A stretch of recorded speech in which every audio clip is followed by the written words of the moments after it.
बदवाले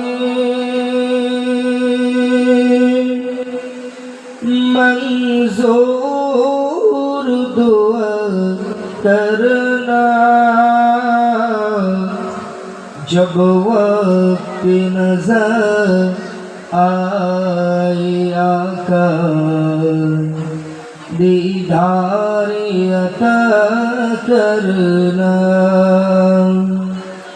ऐ समझे गुंबद वाले मंजूर दुआ करना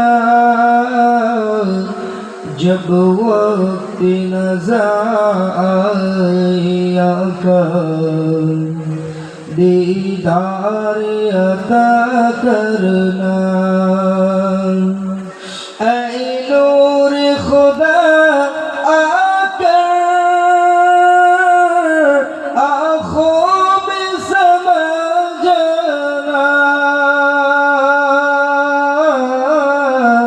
या दर पे बुला लेना या ख्वाब में आ जाना ऐ पर्दे नशी दिल के पर्दे मेरा करना जब वक्त नज़र आए आका दीदार अता करना अल्लाहुम्मा सल्ली अला सय्यिदिना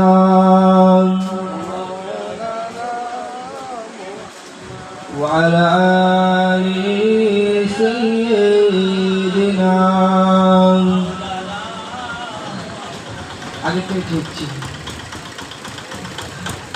मैं कब्र अंधेरी में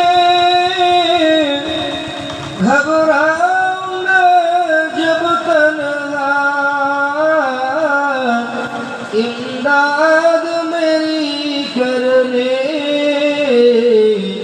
आ जाना रसूल अल्लाह बोलें ना सुभान अल्लाह झुरे बोलूं ना सुभान अल्लाह नारे तकबीर नारे तकबीर मैं कब्र अंधेरी में घबराऊंगा जब तन्हा इमदाद मेरी करने आ जाना मेरी आका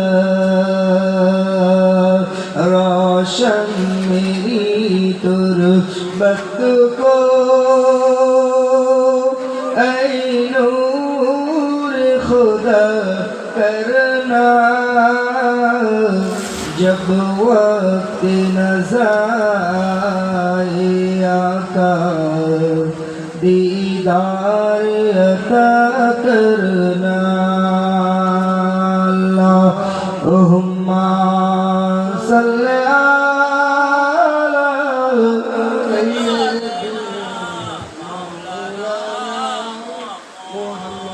व अला आलि सय्यिदिना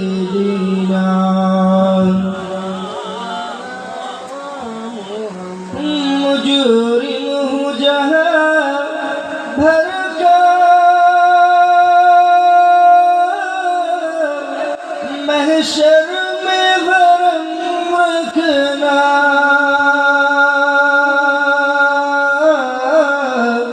रुसवाई ज़माना हूँ दामन में छुपा लेना रुसवाई ज़माना हूँ दामन में छुपा लेना मकबूल ये आज मेरी लिल्लाही ज़रा करना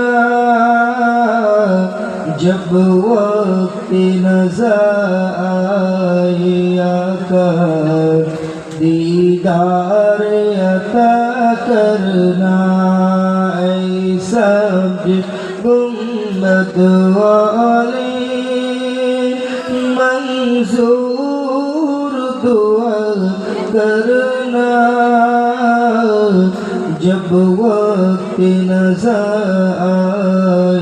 आकर दीदार अता करना अल्लाहुम्मा सल्ली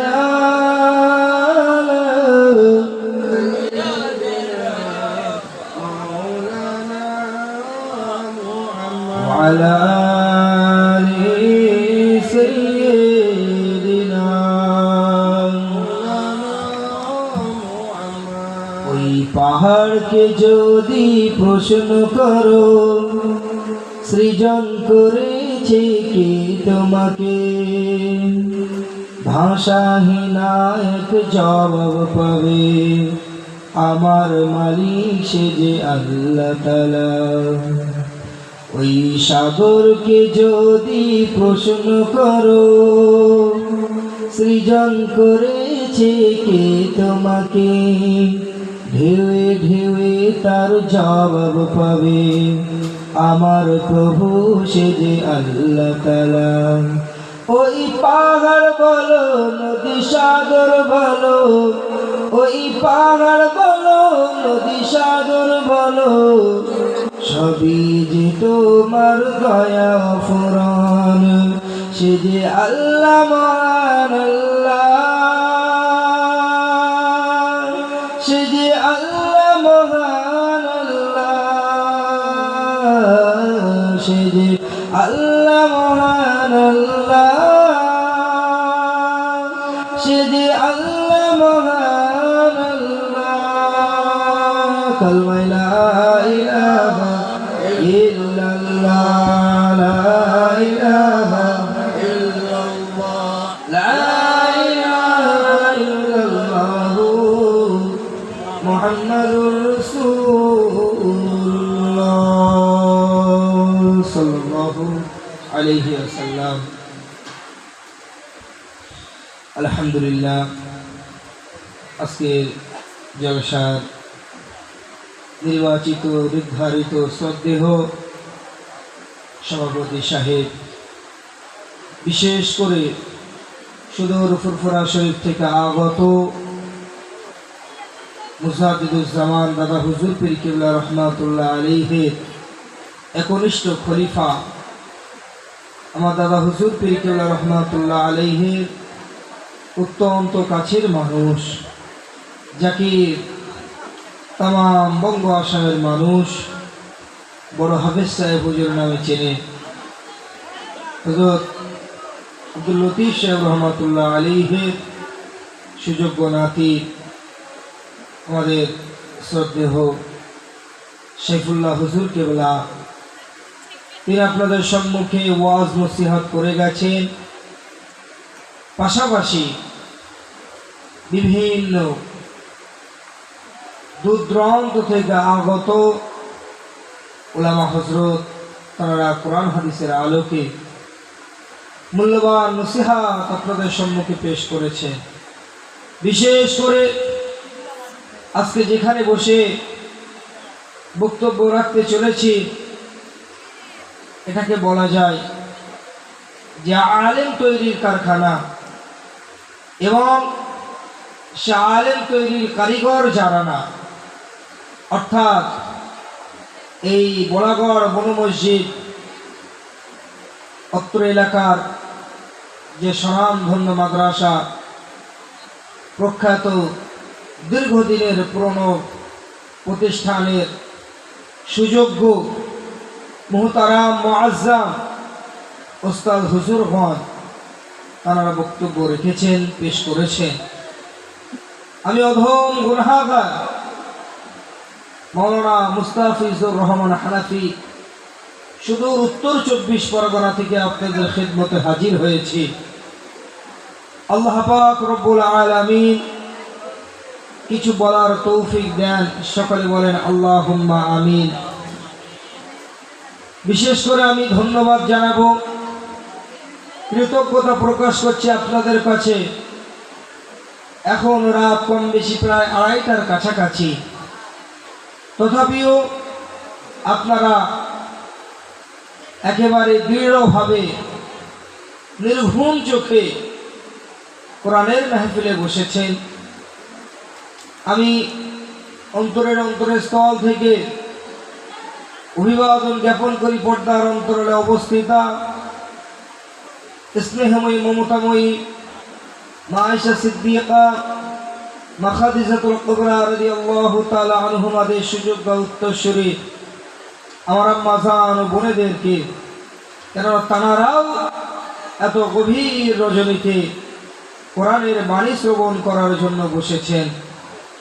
তো আসুন, আজকের এই গভীর রজনীতে তাহাজ্জুদের ওয়াক্তে যখন আল্লাহ পাক রব্বুল আলামিন বান্দার সবচেয়ে নিকটতম স্থানে অবস্থান করেন, তেমনই একটা মুহূর্তে সে মহান রবের দরবারে একবার কালিমাতুশ শুকর আদায় করি, যিনি আমাকে আপনাকে সুস্থ সবল রেখেছেন, যিনি আমাকে আপনাকে তারা সমস্ত নিয়ামত উপভোগ করার জন্য তৌফিক দিয়েছেন।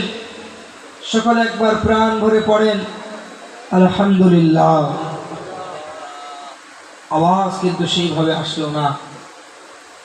আল্লাহ পাক রব্বুল আলামিনের রহমত আমাকে আপনাকে কতটা ঘিরে আছে সেটা যদি আমরা জানতাম, সর্বসময়ের জন্য আমরা আল্লাহ পাকের শুকর আদায় করতাম। ভাই, একটাবার ভেবে দেখুন তো, যে মহান রব আমাকে আপনাকে দুনিয়ার জমিনে পাঠিয়েছেন এবং সাথে সাথে কোরআনের একটি আয়াত লিপিবদ্ধ করে দিয়েছেন যে এই নির্দিষ্ট কারণে আমি মনুষ্য জাতিকে দুনিয়ার জমিনে পাঠিয়েছি।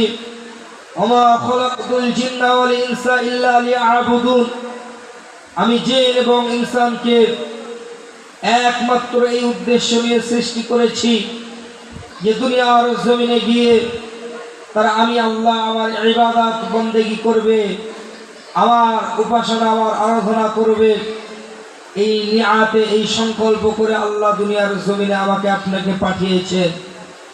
আমি আপনি সেই মহান রবকে হয়তো সেইভাবে ডাকতে পারি না, তথাপি বুকে হাত দিয়ে বলুন তো যে আমি আজকে নামাজ পড়িনি, কিন্তু আমার রব আমার খানা থেকে বঞ্চিত করেছে। আপনি একবার আত্মসমালোচনা করুন তো, আপনি একবার নিজের বুকে হাত রেখে ভাবুন তো যে আমি আমার রবের নামাজ আদায় করিনি, আমি ফজরের নামাজ আদায় করিনি, আমি রুজির সন্ধানে বেরিয়েছি, আমার রব আমাকে তাড়িয়ে দিয়েছে। আপনার রব আপনাকে ভালোবাসেন। প্রিয় ভাই, প্রিয় বোন, আপনি রবের নাশুকরি করেন, আপনি রবের অকৃতজ্ঞতা প্রকাশ করেন, অথচ রব বসে আছেন আপনার একটা নেক আমলের আশায়, যে বান্দা কখন একটা নেক আমল করবে আর আমি আমার বান্দাকে, আমি আমার বান্দিকে চিরতরে ক্ষমা করে দেব। একবার জোরে বলুন সুবহানাল্লাহ। ছোট্ট একটা উদাহরণ দিয়ে বলি, নবী মুসা আলাইহিস সালাতু ওয়াস সালামের জমানায় কিছু লোক নবী মুসা আলাইহিস সালাতু ওয়াস সালামের কাছে এসে বলছেন, ও আল্লাহর নবী মুসা, আপনি আল্লাহর কাছে একটু দোয়া করুন। কেন? দীর্ঘদিন আমাদের জাতি, আমাদের কওম, এখানে কোনো বৃষ্টি বর্ষণ হচ্ছে না। আজকে মানুষ বৃষ্টির অভাবে তারা সমস্ত রকম কৃষিকার্য বন্ধ রাখতে বাধ্য হয়েছে। আজকে এতটাই খরা দেখা দিয়েছে যে মায়ের স্তনে দুগ্ধ পর্যন্ত শুকিয়ে যাচ্ছে। ও আল্লাহর নবী মুসা, একটু আল্লাহর কাছে ফরিয়াদ করুন যেন আল্লাহ পাক আমাদের কওমে, আমাদের জাতিতে, আমাদের জনপদে একটু আল্লাহর রহমতের বৃষ্টি প্রদান করেন। সম্মানিত হাজিরিন, নবী মুসা আলাইহিস সালাতু ওয়াস সালাম তার জাতি, তার কওমকে লক্ষ্য করে বললেন, তোমরা নির্দিষ্ট দিনে অমুক মাঠে তোমরা চলে এসো, ওখানে আমরা আল্লাহর কাছে ফরিয়াদ করব, আল্লাহর কাছে আমরা দুহাত তুলে বৃষ্টির জন্য প্রার্থনা করব। আমি আল্লাহর নবী মুসা, আমি আশাবাদী আল্লাহ পাক রব্বুল আলামিন আমাদের জাতিতে বৃষ্টি দেবেন ইনশাআল্লাহ। আল্লাহর নবী মুসা আলাইহিস সালাতু ওয়াস সালাম যথাসময়ে যথাস্থানে উপস্থিত হয়ে গেলেন। আল্লাহর কাছে দুটো হাত তুলে বললেন, ও মাবুদ, ও আমার রব, ও আমার প্রভু, আজকে দীর্ঘদিন আমার জাতি বৃষ্টি থেকে বঞ্চিত, তারা আমার শরণাপন্ন হয়েছে।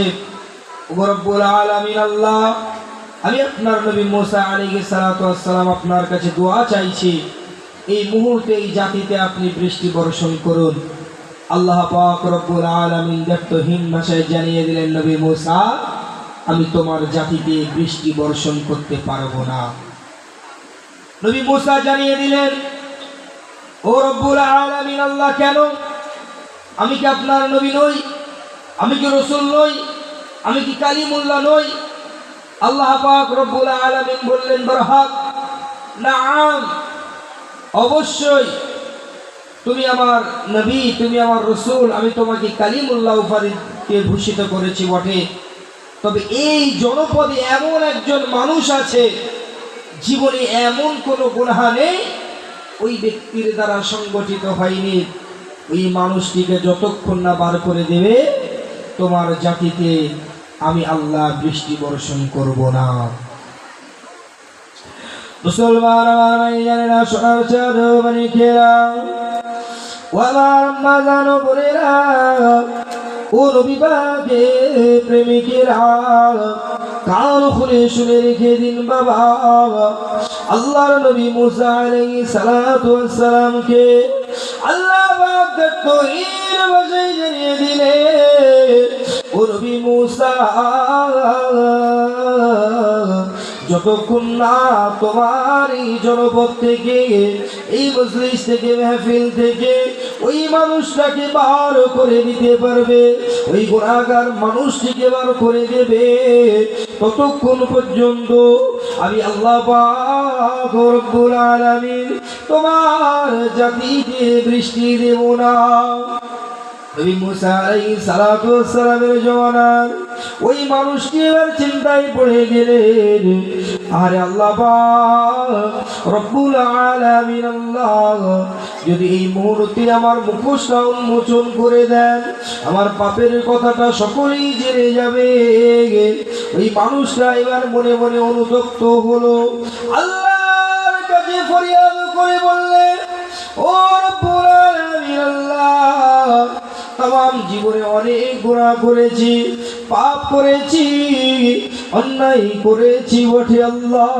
আল্লাহ, আপনি আমার পাপকে গোপন রেখেছিলেন। মাবুদ গো, জীবনের মতো শেষবার আর একটা বার আমাকে মাফ করে দেন। ও রব্বুল আলামিন আল্লাহ, আর কোনদিন কখনো কশিনকালে আপনার হুকুমের অবাধ্য আমি হব না। বলার সঙ্গে সঙ্গে কেবলমাত্র মনে মনে বিড়বিড় করে এই কথাগুলো নবী মুসা আলাইহিস সালাতু ওয়াস সালামের ওই গুনাহগার উম্মতটি মনে মনে আওড়েছে। মনে মনে বলার সঙ্গে সঙ্গে দেখা গেল ঝরঝর করে আল্লাহ পাকের আসমান হতে রহমতের বৃষ্টির ধারা সেখানে বয়ে গেল। একবার জোরে বলুন সুবহানাল্লাহ। এই নওজোয়ান তরুণেরা, এই পর্দার অন্তরে আমার আম্মা জান বোনেরা, এই নবী পাকের প্রেমিকের আসলের ওই সময় নবী মুসা আলাইহিস সালাতু ওয়াস সালাম একটু রাগান্বিত হয়ে গেলেন। ও রব্বুল আলামিন আল্লাহ, আমি আপনার কাছে দোয়া চেয়েছিলাম, আমি নবী মুসা, আমি জামানার নবী, আমি জামানার রাসূল, আমার দোয়াটা কবুল হলো না। আপনি কার জন্য এখন এখানে বৃষ্টি দিলেন, এটা কি আমি নবী মুসা? আমাকে আপনি বলবেন। আল্লাহ পাক রব্বুল আলামিন জানিয়ে দিলেন, ও নবী মুসা, যার জন্য বৃষ্টি দেব না বলছিলাম, যার জন্য বৃষ্টি বন্ধ রেখেছিলাম, শুনে নাও জেনে নাও, আজকে সেই মানুষটার বদৌলতে, সেই মানুষটার ওসিলায় আমি আল্লাহ তোমার জাতিতে পানি বর্ষণ করে দিয়েছি। বলুন সুবহানাল্লাহ। ওই সময় নবী মুসা আলাইহিস সালাতু ওয়াস সালাম আল্লাহর কাছে জানতে চাইলেন, ও রব্বুল আলামিন আল্লাহ, যে মানুষটার কারণে আপনি বৃষ্টি বন্ধ রেখেছিলেন, আবার সেই মানুষটার কারণে আপনি আমার জাতিতে বৃষ্টি দিলেন, ওই মানুষটাকে কি আমি মুসা একবার দেখতে পারি? আল্লাহ জানিয়ে দিলেন, না না না, ও নবী মুসা, ওই মানুষটা যখন গুনাহ করেছে, গুনাহ করে করে করে করে সীমা অতিক্রম করে গেছে, তথাপিও আমি রব্বুল আলামিন ওই মানুষটার পাপের মুখোশ জমানার সম্মুখে খুলে দেইনি।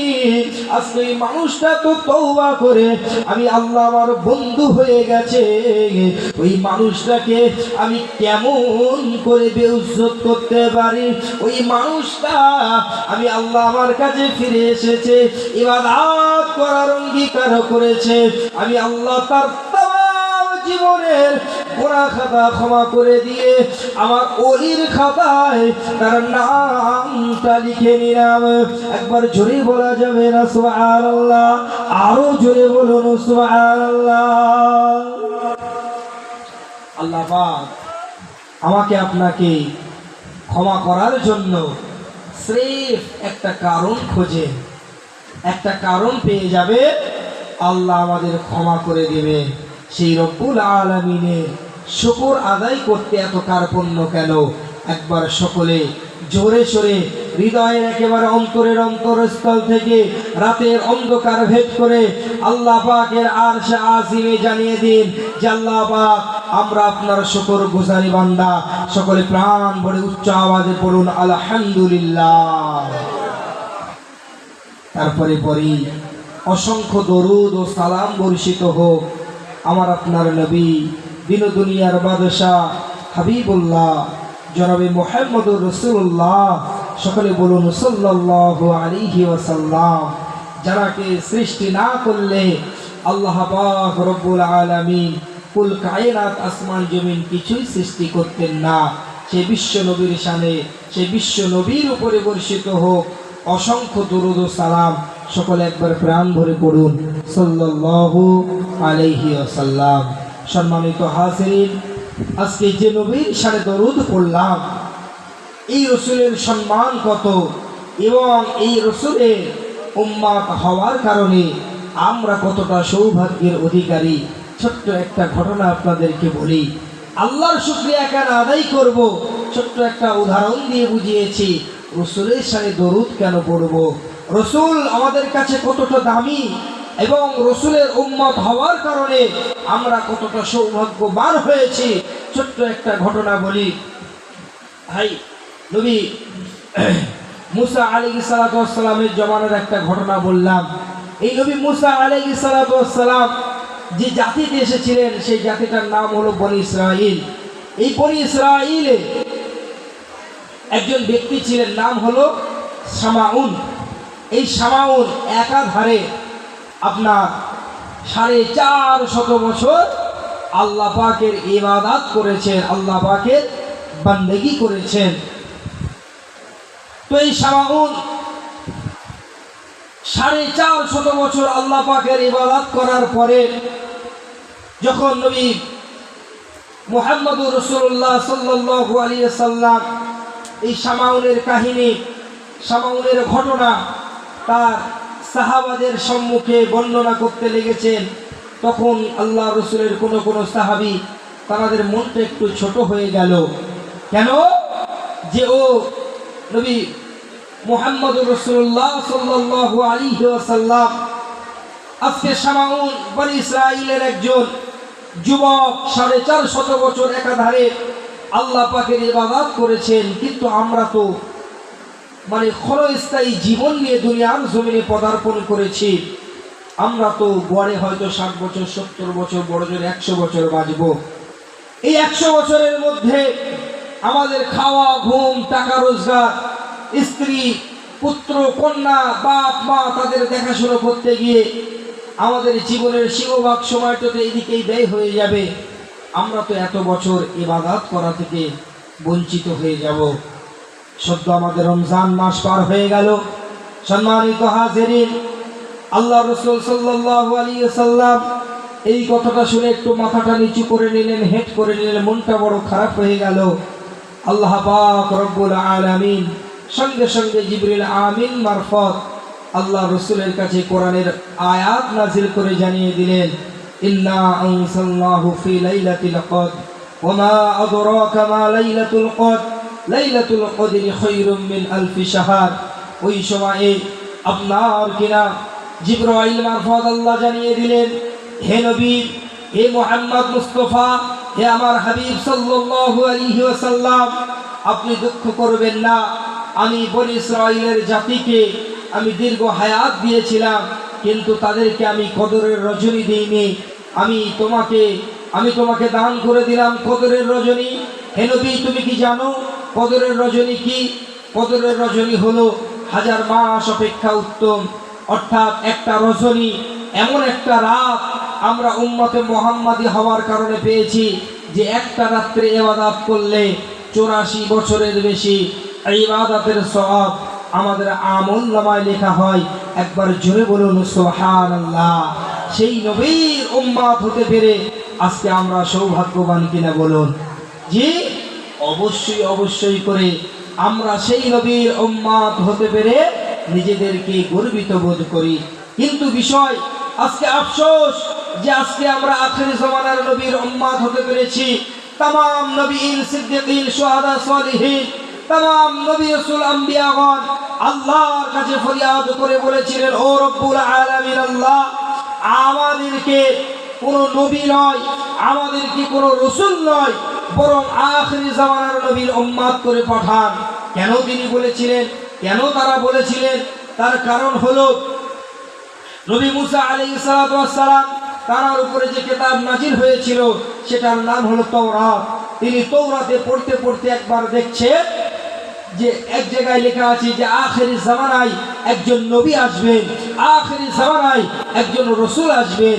সেই রাসূলের উম্মতরা হবে বড় ভাগ্যবান। তারা যদি খেতে বসে গলায় সামান্য ভাত আটকে যায়, আল্লাহ পাক রব্বুল আলামিন এই ভাত আটকে যাওয়ার বিনিময়েও তাদের জীবনের গুনাহ খাতা ক্ষমা করে দেবেন। তারা যদি একটা নেকি করে, সেই নেকিকে আল্লাহ পাক রব্বুল আলামিন 10 গুণ থেকে 700 গুণ পর্যন্ত বাড়িয়ে দেবেন। কিন্তু তারা যদি একটা পাপ কাজ করে, তাহলে পাপ কাজের বিনিময়ে একটা পাপের বিনিময়ে একটাই পাপ লেখা হবে। শুধু তাই নয়, কোনো মানুষ যদি কোনো পাপের নিয়ত করে যে আমি আগামীকাল সিনেমায় যাব, আমি আগামীকাল আপনার কি অবৈধ কর্মকাণ্ডে লিপ্ত হব, আমি চুরি করব, আমি জেনা করব, ব্যভিচার করব, এরকম পাপের নিয়ত করে, আর যদি সে পাপটা থেকে নিজেকে বিরত রাখতে পারে, কিতাবের মধ্যে এসেছে যে তাওরাতের মধ্যে নবী মুসা আলাইহিস সালাতু ওয়াস সালাম পড়ছেন যে আল্লাহ পাক রব্বুল আলামিন এই পাপ কাজের নিয়ত করার কারণে তার আমলনামায় তো কোনো গুনাহ লিখবেনই না, বরং এই পাপ কাজটা থেকে নিজেকে যদি বিরত রাখতে পারে, ওই পাপ কাজটা করলে যতটা পাপ হতো, যেহেতু পাপ কাজের নিয়ত করার পরেও করেনি, এই ততটা নেকি তার আমলনামায় আল্লাহ লিখে দেবেন। একবার জোরে বলুন সুবহানাল্লাহ। এমন একটা নবীর উম্মত হতে পেরেছি যে সামান্য ব্যথা পেলেও, সামান্য পায়ে কাঁটা ফুটলেও আল্লাহ সগীরা গুনাহ মাফ করে দেন। এমন একজন নবীর উম্মত হতে পেরেছি যে নবীর উম্মত হওয়ার কারণে একটা নেক কাজের নিয়ত করার সাথে সাথে আপনার আমলনামায় নেকি লেখা শুরু হয়ে যায়। যে নবীর উম্মত হওয়ার কারণে একটা পাপ কাজের নিয়ত করলাম কিন্তু পাপ কাজটা করলাম না, আল্লাহ যতটা পাপ দিতেন ততটা নেকি দিয়ে আমাদের আমলনামাটা ভরিয়ে দিলেন। সেই নবীর উম্মত আমরা হতে পেরেছি। কিন্তু আফসোস, আমরা নিজেদেরকে গর্বিত বোধ করি না। তার কারণ তারা চেয়েছিলেন কিন্তু পাননি, আর আমরা না চাইতে পেয়ে গিয়েছি। তাই আমাদের কাছে আজকে বিশ্ব নবীর কোনো কদর নেই। ভাইজান আমার বন্ধুরা, শোনা চাঁদে মানিকেরা, ও নৌজওয়ান তরুণেরা, কারো করে শুনে লিখে নিন বাবা। আল্লাহর নবী ঈসা আলাইহিস সালাতু ওয়াস সালাম এই দোয়াটা একটু অন্যভাবে করেছিলেন। নবী মুসা আলাইহিস সালাতু ওয়াস সালাম আল্লাহর কাছে বলেছিলেন, আল্লাহ যে নবীর উম্মত এত ভাগ্যবান হবে, আল্লাহ সেই নবী আপনি আমাকে করুন, আর এই ভাগ্যবান উম্মতগুলো আমাকে আপনি দান করুন। আল্লাহ জানিয়ে দিলেন, না না ও নবী মুসা, এটা আখিরু জামানার নবী, নবী মুহাম্মদুর রাসূলুল্লাহ সাল্লাল্লাহু আলাইহি ওয়াসাল্লামের জন্য আমি খাস করে রেখেছি এই যে ফ্যাসিলিটি, এই যে সুযোগ সুবিধাগুলো কেবলমাত্র উম্মতে মুহাম্মাদই পাবে। ভাইজান আমার বন্ধুরা, সোনার চাঁদ মানিকেরা, ও নওজোয়ান তরুণেরা, ওই সময়ে নবী ঈসা আলাইহিস সালাতু ওয়াস সালাম তিনি ভুল করলেন না, তিনি দোয়া করলেন, ও রব্বুল আলামিন, আল্লাহ আমাকে এই নবী বানাতে হবে না, এই সৌভাগ্যবান নবী বানাতে হবে না, আমাকে এরকম সৌভাগ্যবান উম্মত দিতে হবে না, বরঞ্চ আমি নবী ঈসা আলাইহিস সালাতু ওয়াস সালাম আমাকে আখিরুজ জামানার নবীর উম্মত হিসাবে কবুল করে নিন। বলুন সুবহানাল্লাহ, আরো জোরে বলুন সুবহানাল্লাহ। দরুদ শরীফ আল্লাহুম্মা, আওয়াজ ঠিকই ছিল তো ভাই, ওরকম করো না, প্রাণ ভরে আল্লাহুম্মা সাল্লি আলা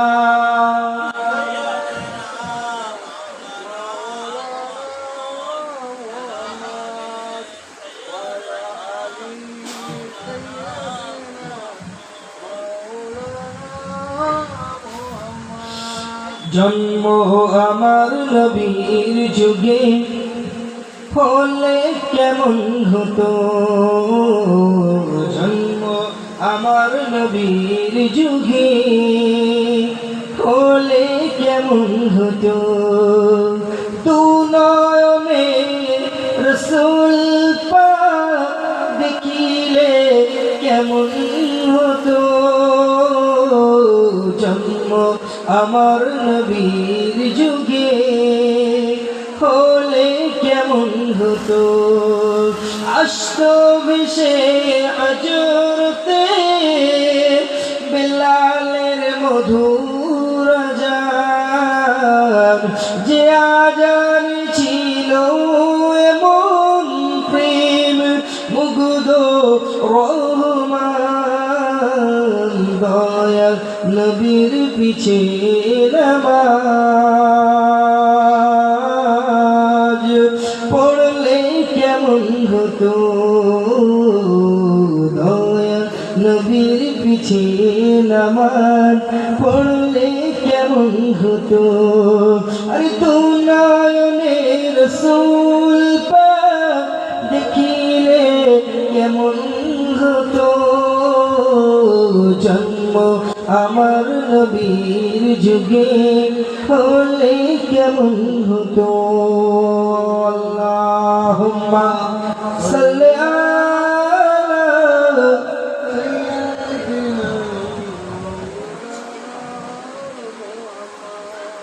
ওয়া আলা আলি সাইয়্যিদিনা। দিনী কত আলোচনায় থাকতাম আমি অধম, সামনে রাসূল পাক হতো পাশে সাহাবাগণ,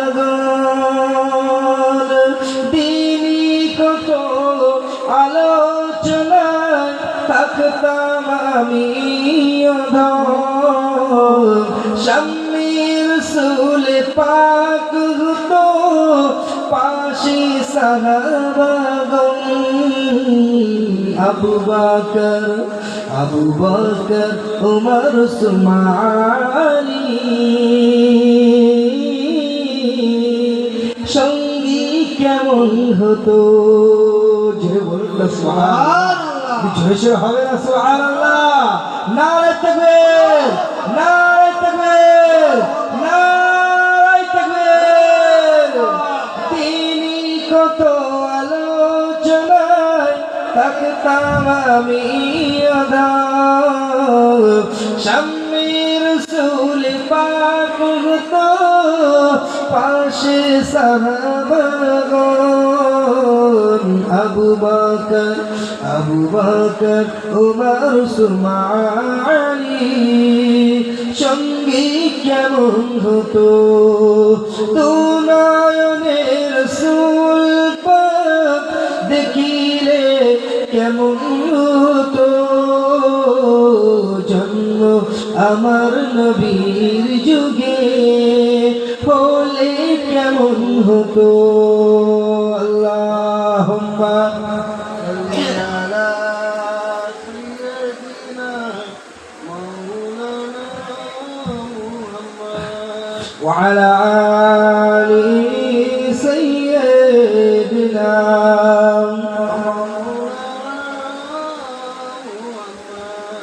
দৃশ্য ছিল এমন মদিনা দেখি তো সব সাহাবী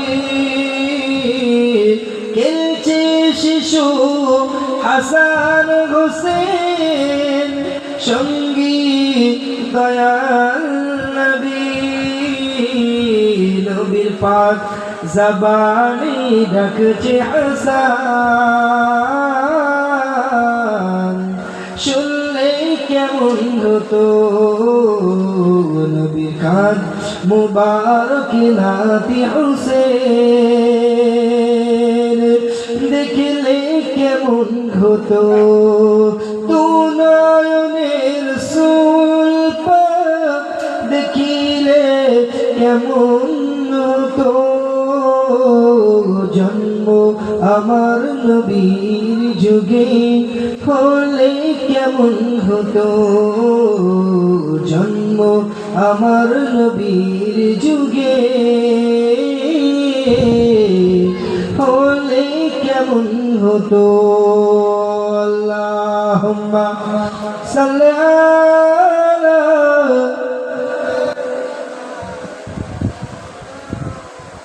وعلى آل سيدنا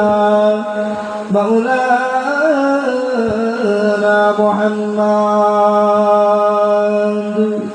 প্যারা হাজিরানে মজলিস তো যে কথা বলছিলাম যে নবীর উম্মত হওয়ার জন্য নবী ঈসা আলাইহিস সালাতু ওয়াস সালাম তিনি একজন নবী একজন রাসূল হওয়া সত্ত্বেও তিনি উম্মত হওয়ার জন্য আল্লাহর কাছে ফরিয়াদ করেছেন আমি আপনি বিনা চাওয়াই বড় সৌভাগ্যবান যে আখিরি জামানার নবীর উম্মত হতে পেরেছি সেই নবীর শানে আরো একবার সকলে প্রাণ ভরে অন্তরের অন্তরস্থল থেকে দরুদের নজরানা পাঠায় সুদূর মদিনাতুল মুনাওয়ারায় সকলে একবার প্রাণ ভরে পড়ুন সাল্লাল্লাহু আলাইহি ওয়াসাল্লাম প্যারা হাজিরানে মজলিস বক্তব্যের প্রারম্ভে পবিত্র কুরআনুল কারীমের একটি আয়াত আমি আপনাদের সম্মুখে পেশ করেছি যেখানে আল্লাহ পাক রব্বুল আলামিন বলছেন ইন্নামা আমওয়ালুকুম ওয়া আওলাদুকুম ফিতনা অর্থাৎ আল্লাহ পাক রব্বুল আলামিন পবিত্র কোরআনের সূরা তাগাবুনের 15 নম্বর আয়াতে বললেন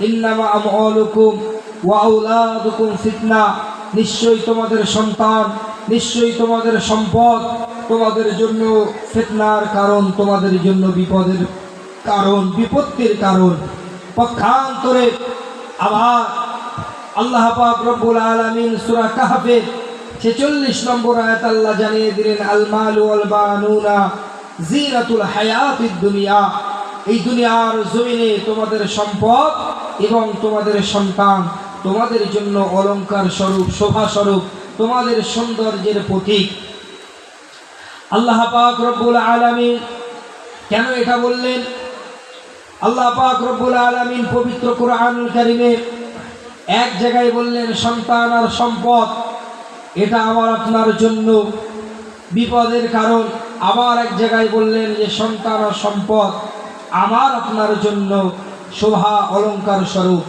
এর কারণটা কি এর পিছনে নিশ্চয়ই কোনো কারণ আছে অর্থাৎ সন্তান যদি সন্তানের মতো হয় তাহলে সেই সন্তান আপনার জন্য অলংকার স্বরূপ আজকের যে মাদ্রাসা প্রাঙ্গণে এই যে আজকের জলসা হচ্ছে এই মাদ্রাসার তিনটি ছেলে আজকে কোরআনের হাফেজ হয়ে আপনাদের গর্ব, আপনাদের অহংকার বাড়িয়েছে।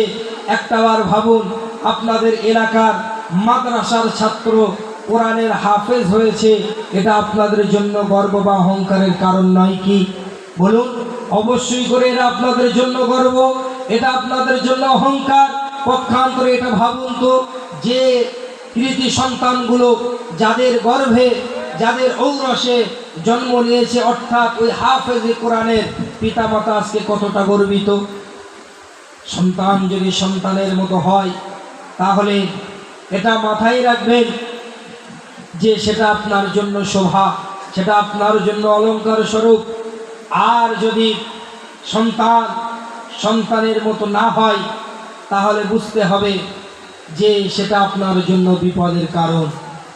আমরা পড়েছি, আপনারা জানেন, আপনারা শুনেছেন যে সাদাকায়ে জারিয়া বলে একটা কথা আছে। সদকায়ে জারিয়া কি? যে মৃত্যুর পরে আপনার যেসব সওয়াব জারি থাকে সেগুলোকে বলা হয় সদকায়ে জারিয়া। وعن أبو هريرة رضي الله تعالى عنه قال قال رسول الله صلى الله عليه وسلم إذا مات الإنسان انقطع عمله إلا من ثلاثة أو صدقة جارية أو علم ينتفع به أو ولد صالح يدعو له। আল্লাহ রাসূল সাল্লাল্লাহু আলাইহি ওয়াসাল্লামের একটি হাদিস হযরত আবু হুরায়রা রাদিয়াল্লাহু তাআলা আনহু বর্ণনা করেছেন, যেটা সহিহ মুসলিমের 1631 নম্বর হাদিস নাম্বারের মধ্যে এটা বর্ণনা করা হয়েছে। সেখানে তিনি বলছেন যে আল্লাহ রাসূল সাল্লাল্লাহু আলাইহি ওয়াসাল্লাম জানিয়ে দিয়েছেন, যখন কোনো মানুষ মারা যায় তার জীবনের সব আমল বন্ধ হয়ে যায় একমাত্র তিনটে আমল ছাড়া। এক নম্বরে হলো সাদাকায়ে জারিয়া, দুই নম্বর হলো আপনার কিনা ইলমিন ইনতাফাউ বিহি, এমন শিক্ষা যা উপকারে লাগে, কাজে লাগে, যেমন কোরআন শিক্ষা করা, হাদিস শিক্ষা করা। এইভাবে করে জনকল্যাণমূলক কোনো উপকারী শিক্ষা গ্রহণ করাটাকে আপনার আও ইলমিন ইনতাফাউ বলে আপনার হাদিস পাকের মধ্যে ব্যাখ্যা করা হয়েছে। এবং সর্বশেষ যেটা আল্লাহ রাসূল বলেছেন সেটা হলো আও ওয়ালাদিন সালিহ ইয়াদউ লাহু, এমন সন্তান দুনিয়ার জমিনে রেখে যাওয়া যে সন্তান পিতামাতার মৃত্যুর পরে পিতামাতার জন্য দোয়া করে। এই তিনটি হলো সদকায়ে জারিয়া, অর্থাৎ সন্তান পিতামাতা মারা যাওয়ার পরে পিতামাতার জন্য দোয়া করবে, এটা হলো সদকায়ে জারিয়া। এটাকে সদকায়ে জারিয়া বলা হয়। পাশাপাশি আরো একটা কিন্তু হাদিসের ভাষ্য আছে, সেটা হলো সাইয়্যাতে জারিয়া।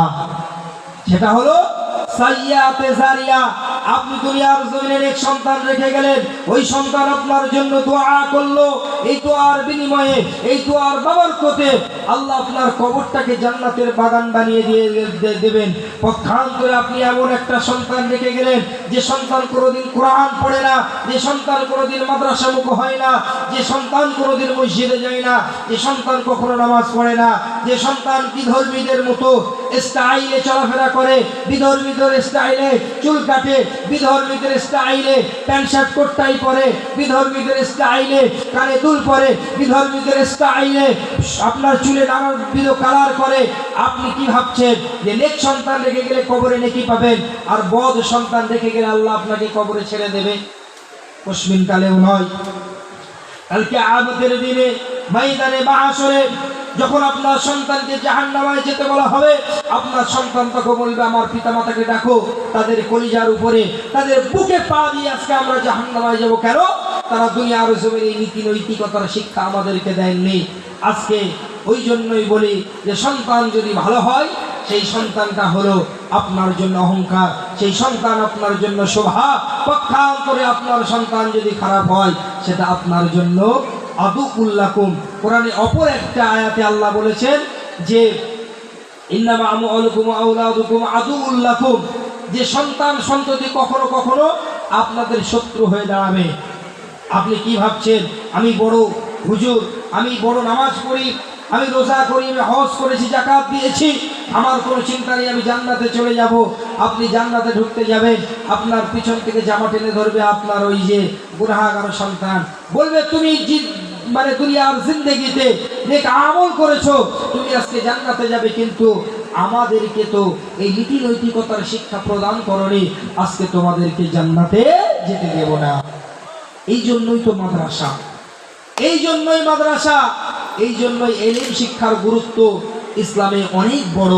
ভাই, আমি আপনাদেরকে প্রশ্ন করতে চাই, আপনারা জানেন যে ইসলামে কোন বিধানটা সর্বপ্রথম নাজিল হয়েছে? 30 পারা কোরআন আল্লাহ পাক নাজিল করেছে। বলুন তো, পবিত্র কোরআনের প্রথম শব্দটা কি? শিক্ষা। দারুণ বলেছে আমার এক যুবক ভাই, বলেছে শিক্ষা। আল্লাহ বলছেন সূরা আলাকের একদম ফার্স্ট আয়াতে, আল্লাহ জানিয়ে দিলে শুধু সূরা আলাকের ফার্স্ট আয়াত নয়, এটা হলো আপনার পবিত্র কোরআনের ফার্স্ট আয়াত। ইকরা বিসমি রাব্বিকাল্লাযী খলাক, পড়ো তোমার প্রভুর নামে। এটা হলো আপনার ইসলামের মূল নীতি, এটাই হলো ইসলামের মূল, এটা হলো ইসলামের শিকড়, যেখানে শিক্ষা অর্জন করার কথা বলা হয়েছে। আজকে যে শিক্ষাঙ্গনে বসেছি, এই যে ইলম অর্জন করার জন্য আমরাও কিন্তু এখানে বসেছি, আমরা যে এখানে বসেছি এটাও কিন্তু একটা মাদ্রাসা।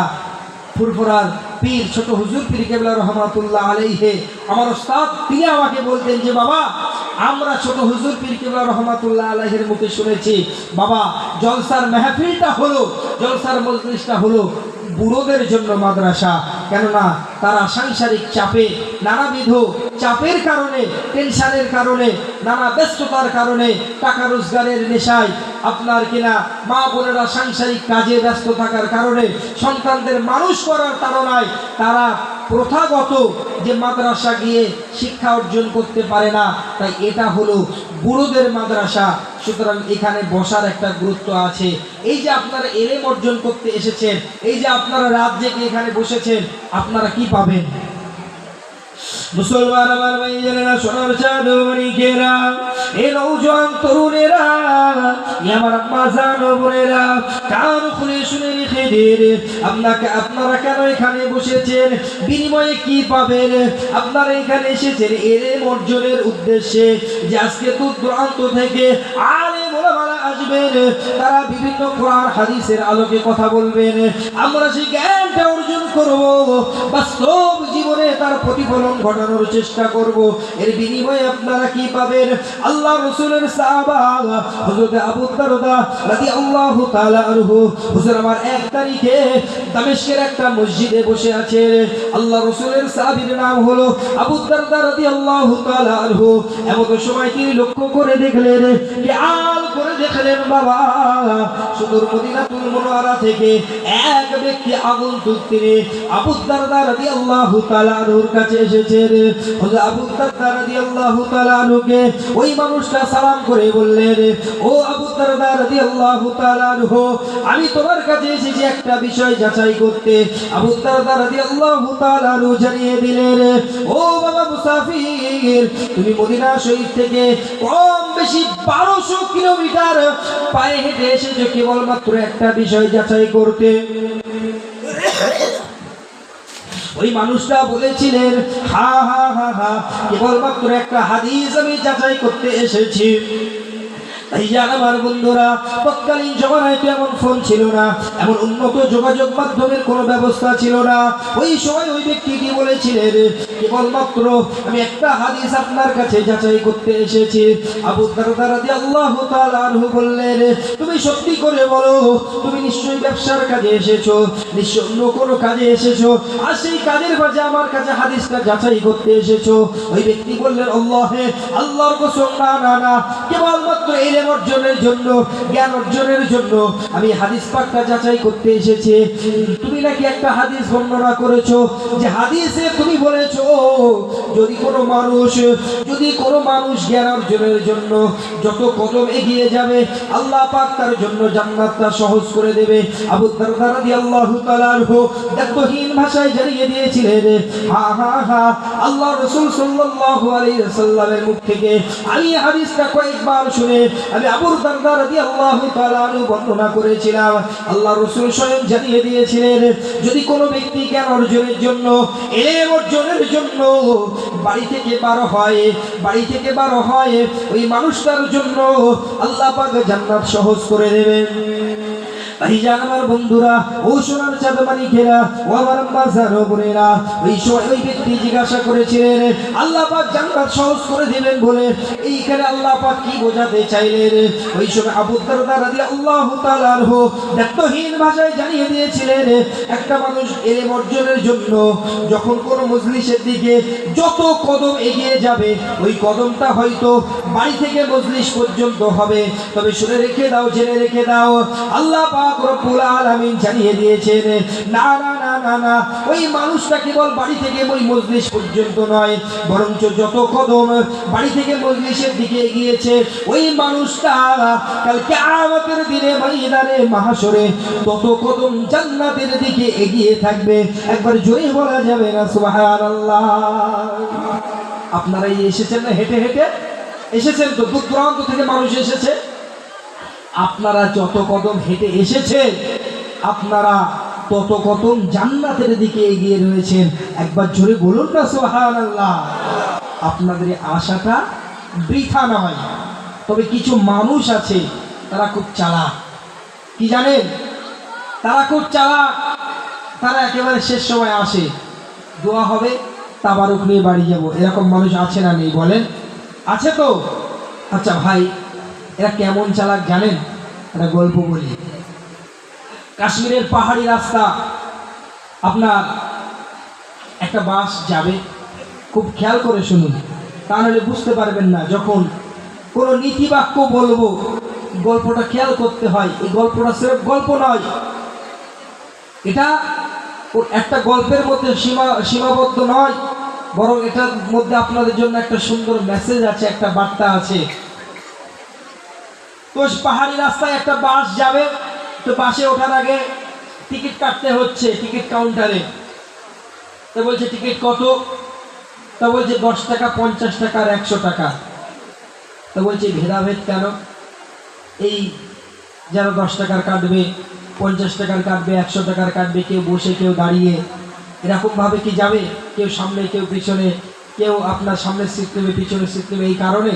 তা বলছে না না, এরকম কোনো ব্যাপার নেই।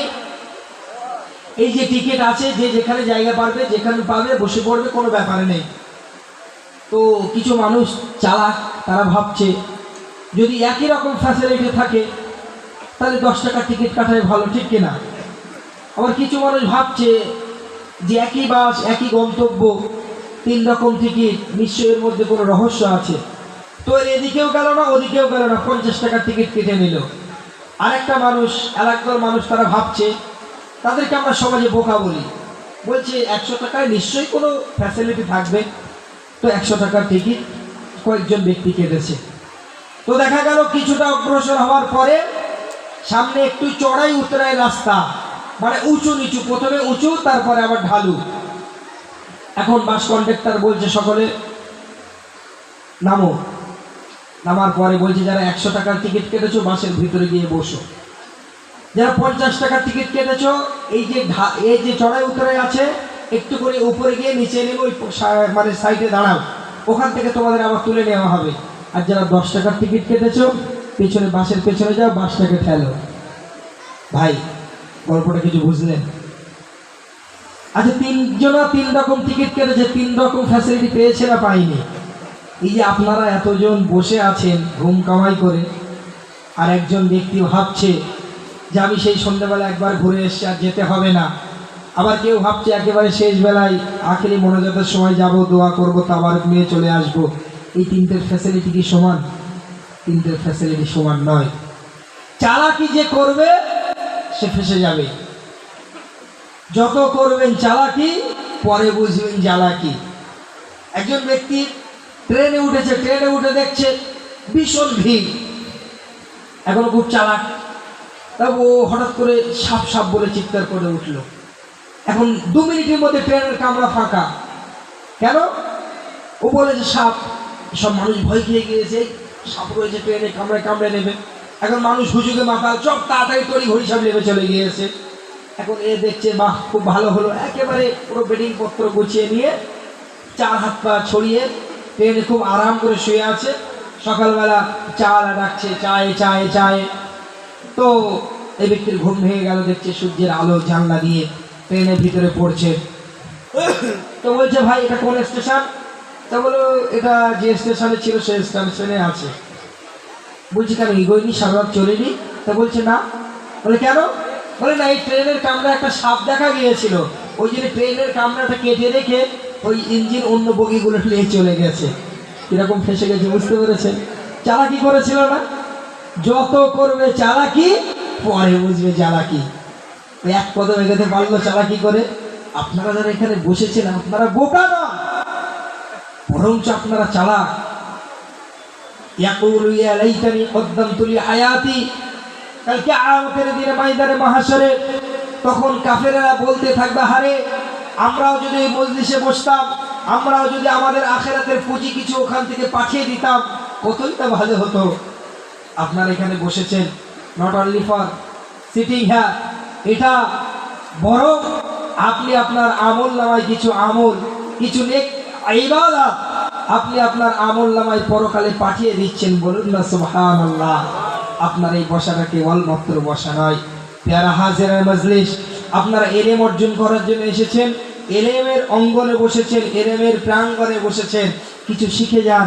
আমি বক্তব্যের প্রারম্ভে আপনার ইবনে মাজার 224 নম্বর হাদিস আমি আপনাদেরকে শুনিয়েছিলাম যে তলাবুল ইলমি ফরিদাতুন আলা কুল্লি মুসলিমিন, প্রত্যেক মুসলমানের জন্য জ্ঞান অর্জন করা কি জানেন? ফরজ। ইসলামী জ্ঞান অর্জন করা, ইলম অর্জন করা ফরজ, নফল নয়, সুন্নত নয়, ওয়াজিব নয়, ফরজে আইন। ভাই ফরজ দুই প্রকার, ফরজ আছে দুটো। এক নম্বর হলো ফরজে আইন, দুই নম্বর হলো ফরজে কিফায়া। শোনেন, জ্ঞান অর্জন করতে কিছু শিখে যান। জানি না আর আপনাদের সম্মুখে আপনাদের মাঝে আসতে পারবো কিনা, তবে যতক্ষণ আছি কিছু কথা বলে যাই শেষ বেলায়, শেষ রাতে একটু কানটা খোলা রাখুন, শুনে যান, জীবনে কাজে লাগবে। ফরজ হলো দুই প্রকার, একটা হলো ফরজে আইন, একটা হলো ফরজে কিফায়া। ফরজে কিফায়াটা কি, এর সংজ্ঞাটা কি? ফরজে কিফায়া হলো আপনার এলাকায় কোনো মানুষ মারা গেল, তার জানাজায় উপস্থিত হওয়াটা হলো ফরজে কিফায়া। অর্থাৎ আপনার এলাকা থেকে কিছু মানুষ সেই জানাজায় অংশগ্রহণ করলো, আপনারও ওই যে জানাজায় অংশগ্রহণ করার যে নেকি, যে দায়ভার থেকে আপনি মুক্ত হয়ে গেলেন। কিন্তু এমন কিছু ফরজ আছে যেগুলো আপনার প্র্যাকটিক্যালি ইন্ডিভিজুয়ালি আপনাকেই করতে হবে, অন্য কেউ করে দিতে পারবে না।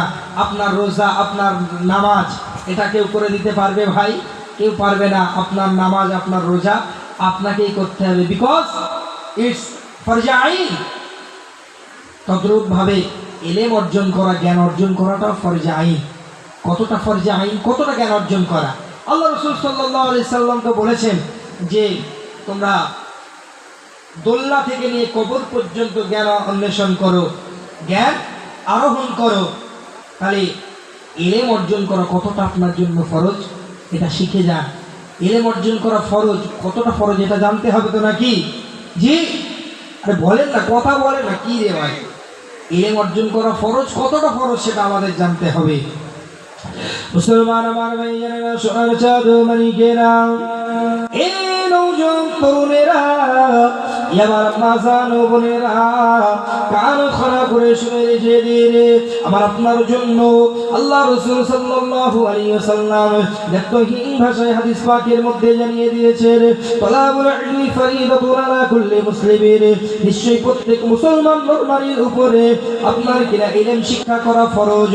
কতটা ফরজ?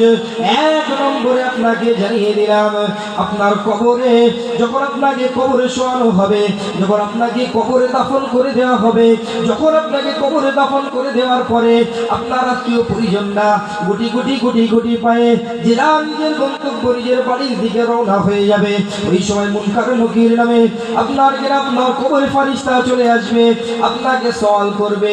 এই সওয়ালের জবাবখানা আপনাকে দিতে হবে। কবরে আপনাকে কি প্রশ্ন করা হবে? মান রব্বুকা, আমার নাবিয়ুকা, ওমা দীনুকা, বলো বলো বলো তোমার রব কে, তোমার নবী কে, আর তোমার দুনিয়ার জমিনে ধর্ম কি ছিল, তোমার দিন কি ছিল। এ নওজোয়ান তরুণেরা, এ মুসলমান আমার ভাইজানেরা, ওই সময় যারা নেককার হবে, যারা দিনদার হবে, তাদের প্রশ্ন করার সাথে সাথে বলবে, যখন তাদেরকে কোশ্চেন ছুড়ে মারা হবে, মান রব্বুকা, বলো তোমার প্রভুকে, বলো তোমার রবকে, ওই ব্যক্তিটা ব্যক্তহীন ভাষায় দৃঢ় কণ্ঠে জানিয়ে দেবে, রব্বি আল্লাহ, আমার প্রভু হলেন আল্লাহ, আমার নবিয়ুকা, নবী মুহাম্মদুর রাসূলুল্লাহ সাল্লাল্লাহু আলাইহি ওয়াসাল্লাম। ওই সময়টাকে জিজ্ঞাসা করা হবে, ওয়া দীনুকা, তোমার দিন, তোমার ধর্ম কি ছিল? ওই মানুষটি ব্যক্তহীন ভাষায় জানিয়ে দেবে, দীন আল ইসলাম, আমার ধর্ম ছিল ইসলাম। বলুন সুবহানাল্লাহ। এই বিষয়ের উপরে নাম্বার 1, মোট 4টে বিষয়ে আপনাকে বেসিক জ্ঞান অর্জন করতে হবে। এই 4টে বিষয়ে বেসিক জ্ঞান যদি আপনি অর্জন না করতে পারেন, আপনাকে কালকে কিয়ামতের দিনে ফরজের খেয়ানত করার জন্য আপনাকে জাহান্নামে দেওয়া হবে। আপনি ফরজে আইন আপনি লঙ্ঘন করেছেন। এবার আপনি ভাবছেন, ওই তো হুজুর বলে দিয়েছে, মান রব্বুকা, আমার রব আল্লাহ, মান নবিয়ুকা, আমার নবী মুহাম্মদ সাল্লাল্লাহু আলাইহি ওয়াসাল্লাম, ওমা দীনুকা, আমার ধর্ম ইসলাম। এটা তাহলে মুখস্থ করে যাব, কবরে বলে দেব, হবে কি? জি, অনেক ব্যাপার আছে। শোনেন, এটা কেবলমাত্র মুখস্থ করার জিনিস নয়, এটা অনুধাবন করতে হবে। মান রব্বুকা, তোমার রব কে? রব সম্বন্ধে গবেষণা করতে হবে, রবকে চিনতে হবে, রবের ডাকে সাড়া দিতে হবে, তাহলেই হবে প্রকৃত রব চেনা। আপনি কি ভাবছেন দিকে বলে এটা মুখস্থ করে গেলেই হবে? মুখস্থ বিদ্যার অনেক জ্বালা আছে। একটা উদাহরণ দিয়ে বলবো, ঘুম পাচ্ছে তো একটু হাসির ছলে, গল্পের ছলে বলি নাকি ভাই? বলবো। মুখস্থ বিদ্যার কয়েকটা জ্বালা আছে, শোনেন। গবেষণালব্ধ জিনিস আলাদা আর মুখস্থ করার বিষয়টা আলাদা। দুইজন পরীক্ষার্থী চাকরির জন্য ভাইবা দিতে গেছে, ইন্টারভিউ দিতে গিয়েছে। তো প্রথম যে ব্যক্তি ঢুকেছে তাকে জিজ্ঞাসা করা হলো, বলুন তোমরা আমাকে রক্ত দাও, আমি তোমাদের স্বাধীনতা দেবো, এই উক্তিটি কার? সেই ছেলেটি ছিল খুব ভালো স্টুডেন্ট, সে দায়িত্বহীন ভাষায় একদম দেনার দেয়ার কারেন্ট অ্যান্সার দিয়ে দিল যে উক্তিটি নেতাজি সুভাষচন্দ্র বোসের। বলছি ভেরি গুড অ্যান্সার। আচ্ছা, এবার আমাকে বলো কয়েকটা ভারতীয় স্বাধীনতা সংগ্রামের নাম বলো। এখন ছেলেটি উত্তর দিল মহাত্মা গান্ধী, ক্ষুদিরাম বসু, বাঘা যতীন, আবার ভগৎ সিং, আরও অনেকে আছে। তো ইন্টারভিউয়ার তিনি বলছেন যে, প্রশ্নকর্তা বললেন খুব ভালো, দারুণ তুমি অ্যান্সার দিয়েছো, একদম সঠিক। আচ্ছা, এবার বলো তো ভারতবর্ষ কত সালে স্বাধীন হয়? ছেলেটির উত্তর এটারও জানা ছিল। সে উত্তর দিল যে 1945 সালে হব করছিল, কিন্তু শেষমেশ 1947 সালে 15 আগস্ট হয়। তো বলছি এটাও ঠিক। তোমার জন্য লাস্ট এবং 4 নম্বর প্রশ্ন, তুমি বলো তো চাঁদে কি মানুষ বসবাস করতে পারে? তা বলছে না, এখনো জানা যায়নি, বিজ্ঞানীরা গবেষণা চালাচ্ছে। মুখস্থ বিদ্যা জ্বালাটা দেখুন। এর বাইরে আরেকটা ছাত্র বসেছিল, সে ইন্টারভিউ দেবে।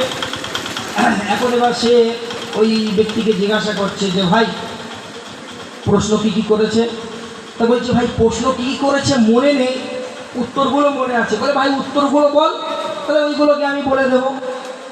তা ভালো। বলছে, প্রথম প্রশ্নের উত্তর নিয়ে হচ্ছে নেতাজি সুভাষচন্দ্র বোস, দ্বিতীয় প্রশ্নের উত্তর মহাত্মা গান্ধী, ক্ষুদিরাম বসু, বাঘা যতীন, আরও অনেকে।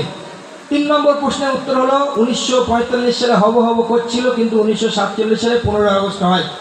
আর শেষ প্রশ্নের উত্তর হলো যে এখনো জানা যায়নি, বিজ্ঞানীরা গবেষণা করছে। আচ্ছা, উত্তর বলে দিল, এই মুখস্থ করে নিয়েছে, একদম ভেবে নিয়েছে যে গড়গড় করে 4টে প্রশ্ন করবে আর 4টে প্রশ্নের উত্তর দেব। এবারে মানে ইন্টারভিউ কক্ষে ঢুকেছে, এই অ্যাজ ইউজুয়াল ইন্টারভিউয়ার জিজ্ঞেস করেছে, তোমার নাম কি? বলছে নেতাজি সুভাষচন্দ্র বোস। আচ্ছা, ওর প্রশ্ন কি ছিল? যে তোমরা আমাকে রক্ত দাও, আমি তোমাদের স্বাধীনতা দেবো, এ কথা কে বলেছিল? এই উক্তিটি কার? ওই ব্যক্তি বললেন নেতাজি সুভাষচন্দ্র বোস। একে জিজ্ঞেস করে তোমার নাম কি? বলছে নেতাজি সুভাষচন্দ্র বোস। ইন্টারভিউয়ার অবাক হয়ে গেলে, হতেও পারে হয়তো বাপ মা একটা স্বাধীনতা সংগ্রামী, একটা গ্রেট পার্সন, গ্রেট লিডার, হ্যাঁ, ন্যাশনাল হিরো, তার নাম রাখতেই পারে। তা বলছে বাবার নাম তো মুখস্থ করে এসছে। বলছে মহাত্মা গান্ধী, ক্ষুদিরাম বসু, বাঘা যতীন, আরো অনেকে আছে। বুঝতে পেরেছে? তো বলছে আপনার জন্মসাল কবে? তা বলে 1945 সালে হব করছিল, অবশেষে 1947 সালের 15 আগস্ট হয়। বলছি আপনি কি পাগল? তো বলছি এখনো জানা যায়নি, বিজ্ঞানীরা গবেষণা চালাচ্ছে। আচ্ছা ভাই, উত্তর দুজনের এক না আলাদা? একই তো। আচ্ছা নাম্বার দুজনাই পাবে তো, দুজনাই চাকরি পাবে তো নাকি? কথা বলেন, আরে বলুন না ভাই, পাবে না কেন বলেন তো? ও গবেষণা করেছে, ও পড়াশোনা করেছে, যার জন্য ওর অ্যান্সারগুলো কারেক্ট হয়েছে। আপনি পড়াশোনা গবেষণা ছাড়াই আপনি ভাবছেন আমি মুখস্থ করে কে বলবো মান রব্বুকা, রব্বি আল্লাহ, মান নাবিউকা, নবী মোহাম্মদ রসুল্লাহ সাল্লাল্লাহু আলাইহি সাল্লাম, মোহাম্মদিনুকা, যে দিন আল ইসলাম। অত সহজ নয় বিষয়টা। এটা অনুধাবনের বিষয়, এটা প্র্যাকটিসের বিষয়, এটা আমল করার সাথে সম্পৃক্ত। তো যে কথা বলছিলাম, এই যে নাম্বার 1 চারটে বিষয়ের উপরে জ্ঞান অর্জন করা, বেসিক জ্ঞান অর্জন করা ফরজ। 1 নম্বরে বললাম যে মুনকির নকিরের যে সওয়াল হবে সেই বিষয়গুলোর উপরে আপনার যথাযথ জ্ঞান অর্জন করা, তার উপরে আমল করা, এটা হলো আপনার জন্য ফরজে আইন। নাম্বার 2 আল্লাহ রসুল জানিয়ে দিলেন যে শাহাদাতি আল্লাহ ইলাহা ইল্লাল্লাহ ওয়া আন্না মুহাম্মাদুর রাসূলুল্লাহ সাল্লাল্লাহু আলাইহি ওয়াসাল্লাম ওয়া ইকামিস সালাহ ওয়া ইতাইজ যাকাত ওয়াল হজ ওয়া সাওমি রমাদান। অর্থাৎ আল্লাহ রসুল সাল্লাল্লাহু আলাইহি ওয়াসাল্লাম কোন এক তারিখে সাহাবা কিরামদেরকে নিয়ে বসেছিলেন। এমতো সময় দ্বীন ইসলামের কথা তিনি বলছিলেন, ওয়াজ নসিহত করছিলেন। এমতো সময় দেখা গেল যে মরুভূমির পথে বালি উড়িয়ে একজন ঘোড়সওয়ার একজন ব্যক্তি আল্লাহ রসুলের সম্মুখে এসে দাঁড়ালেন। আল্লাহ রসুলের সম্মুখে এসে দাঁড়িয়ে আল্লাহ রসুলের কাছে বসলেন। আল্লাহ রসুলের হাঁটুর সাথে হাঁটু লাগিয়ে দিলেন। আল্লাহ রসুলের দুটো হাতের মধ্যে নিজের হাত দুটো প্রবেশ করিয়ে জিজ্ঞাসা করলেন, মানিয়ার ইসলাম, ইসলামের ভিত্তি কি? আল্লাহ রসুল জবাব দিয়েছিলেন যে বুনিয়াল ইসলামী আলা খামসিন, শাহাদাতি আল্লাহ ইলাহা ইল্লাল্লাহ ওয়া আন্না মুহাম্মাদুর রাসূলুল্লাহ ওয়া ইকামিস সালাহ ওয়া ইতাইজ যাকাত ওয়াল হজ ওয়া সাওমি রমাদান। আল্লাহ রসুল দায়িত্বহীন ভাষায় জানিয়ে দিয়েছিলেন আল্লাহ এক, এবং আমি সাক্ষ্য দিই যে আল্লাহ এক এবং অদ্বিতীয়, আল্লাহ পাকের কোনো শরীক নেই, এবং আমি নবী মুহাম্মদুর রাসূলুল্লাহ সাল্লাল্লাহু আলাইহি সাল্লাম তার প্রেরিত নবী। এটা ইসলামের এই বাক্যের উপরে ঈমান আনা ইসলামের প্রথম ধাপ, প্রথম ভিত্তি, প্রথম স্তম্ভ, প্রথম প্লেয়ার। নাম্বার 2 হলো ওয়া ইকামিস সালাহ, নামাজ কায়েম করা, ওয়া ইতাইজ যাকাত, যাকাত প্রদান করা, ওয়াল হজ, জীবনে একটা বার হলেও হজ আদায় করা, ওয়া সাওমি রমাদান, রমজানের রোজা রাখা। এই 5টি হলো ইসলামের স্তম্ভ। দুরূদ শরীফ পড়েন আল্লাহুম্মা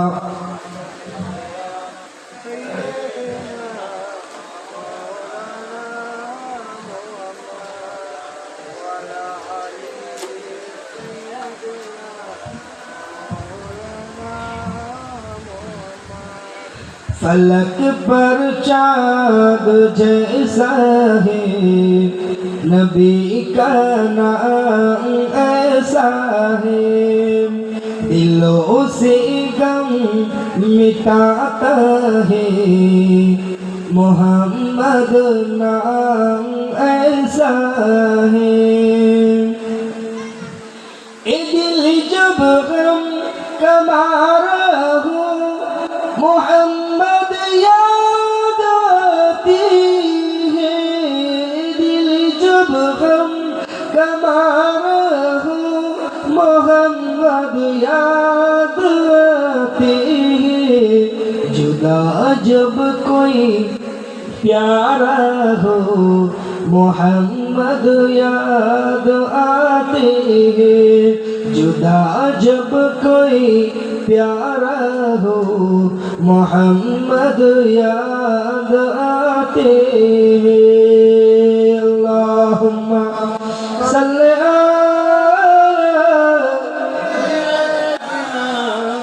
मौलाना मुहम्मद वाला अली सय्यदना व मौलाना मुहम्मद। ভাইজান আমার বন্ধুরা, তো যে কথা বলছিলাম,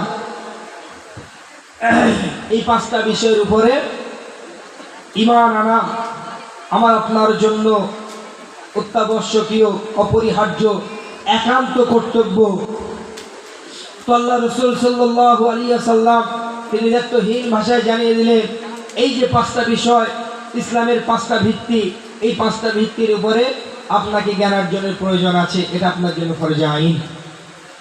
আপনি যদি এই 5টা বিষয়ের উপরে জ্ঞান অর্জন না করতে পারেন, আপনি প্রকৃত মুসলমান নন। নাম্বার 3, হারাম এবং হালালের বিষয়ে আপনার সম্যক ধারণা থাকা চাই, আপনার বেসিক নলেজ থাকা চাই, এর উপরে জ্ঞান অর্জন করা আপনার জন্য ফরজ।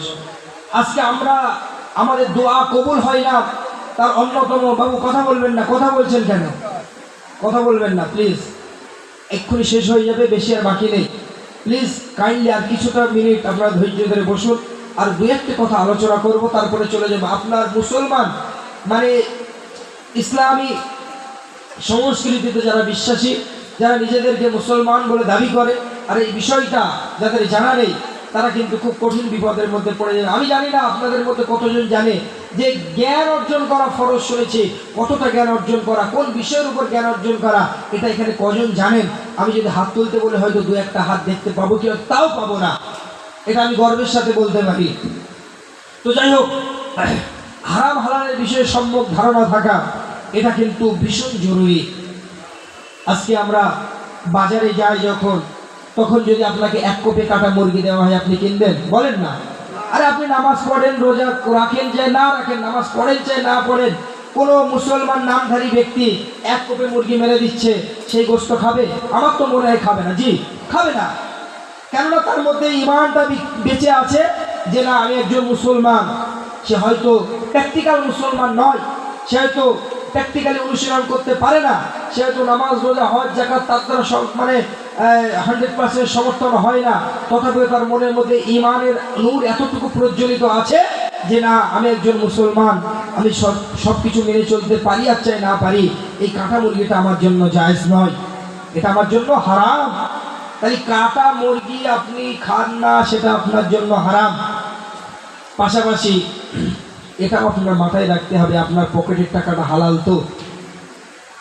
ভাই, আমি হুজুর, আমাকে দিয়ে মুরগি জবাই করিয়ে নিলেন, আমি কায়দা করে দোয়া পড়ে যা কিছু আছে আমি খুব সুন্দরভাবে বিসমিল্লাহ আল্লাহু আকবার বলে জবাই করে দিলাম, কিন্তু আপনার মুরগিটা কেনা সুদের টাকা, ওটা আপনার জন্য হালাল হবে তো? জি, কথা বলেন না কেন? ওটা আপনার জন্য হালাল হবে না। হারাম হালালের বিষয়ে আপনার সম্যক ধারণা থাকা চাই, কেননা 1 কোপে মুরগি কাটা এটা যেমন হারাম, পকেটের টাকাটা যদি সুদের টাকা হয়, পকেটের টাকাটা যদি ঘুষের টাকা হয়, পকেটের টাকাটা যদি গরিবের রক্তচোষা হয়, জুলুমের টাকা হয়, সেটাও কিন্তু আপনার জন্য হারাম। এটা আপনাকে মাথায় রাখতে হবে, এটা মাথায় রেখে আপনাকে এগোতে হবে, কোনটা হারাম কোনটা হালাল। তাহলে 3 নম্বরে আপনাকে হারাম হালালের বিষয়ে সম্যক ধারণা অর্জন করতে হবে। এটা হলো ইলম অর্জনের 3য় ধাপ, বা ইলম অর্জনের যে 4টে ধাপ বললাম, 4টে বিষয়ে ইলম অর্জন করা ফরজ। 3 নম্বর ফরজ হলো হারাম হালালের বিষয়ে সম্যক ধারণা থাকা। 4 নম্বরে হলো আপনার যে কাজে আপনি জীবিকা নির্বাহ করছেন, আমরা কেউ ব্যবসায়ী, আমরা কেউ চাকরিজীবী, আমরা কেউ চাষি, আমরা কেউ মিস্ত্রি, আমরা কেউ মুঠে, আমরা কেউ ভ্যান চালক, আমরা কেউ গাড়ি চালক, এইভাবে করে আমরা নানাবিধ কর্মের সাথে লিপ্ত আছি। এইবারে যে বিষয়ে যেখান থেকে আপনি জীবিকা নির্বাহ করেছেন, ওই কাজটার প্রতি আপনার ধারণা থাকতে হবে যে আমার এই জীবিকাটা হালাল কিনা। আপনি ব্যবসা করেন, আপনাকে মাথায় রাখতে হবে যে আপনি অনৈতিকভাবে কোনো কাজ করতে পারেন না, আপনি প্রমোটার, আপনি জবরদখল করা জায়গাতে আপনি বাড়ি নির্মাণ করতে পারেন না, এটা ইসলাম কখনো অনুমোদন দেয় না। আপনি একজন চাকরিজীবী, আপনি একজন আইপিএস, আপনি একজন আইএএস, আপনি একজন বিরাট বড় র্যাঙ্কের অফিসার, আপনার কাছে একটা মানুষ সাহায্যের জন্য আসলো, আপনি তার কাছে 1 লক্ষ টাকা ঘুষ দাবি করলেন না, এই বিষয়ে আপনার আল্লাহ পাক রব্বুল আলামিন এখানে আপনার জীবিকা নির্বাহের পথ বাতলে দিয়েছেন। এখানে আপনাকে জানতে হবে ঘুষের টাকাটা আপনার জন্য জায়েজ কিনা।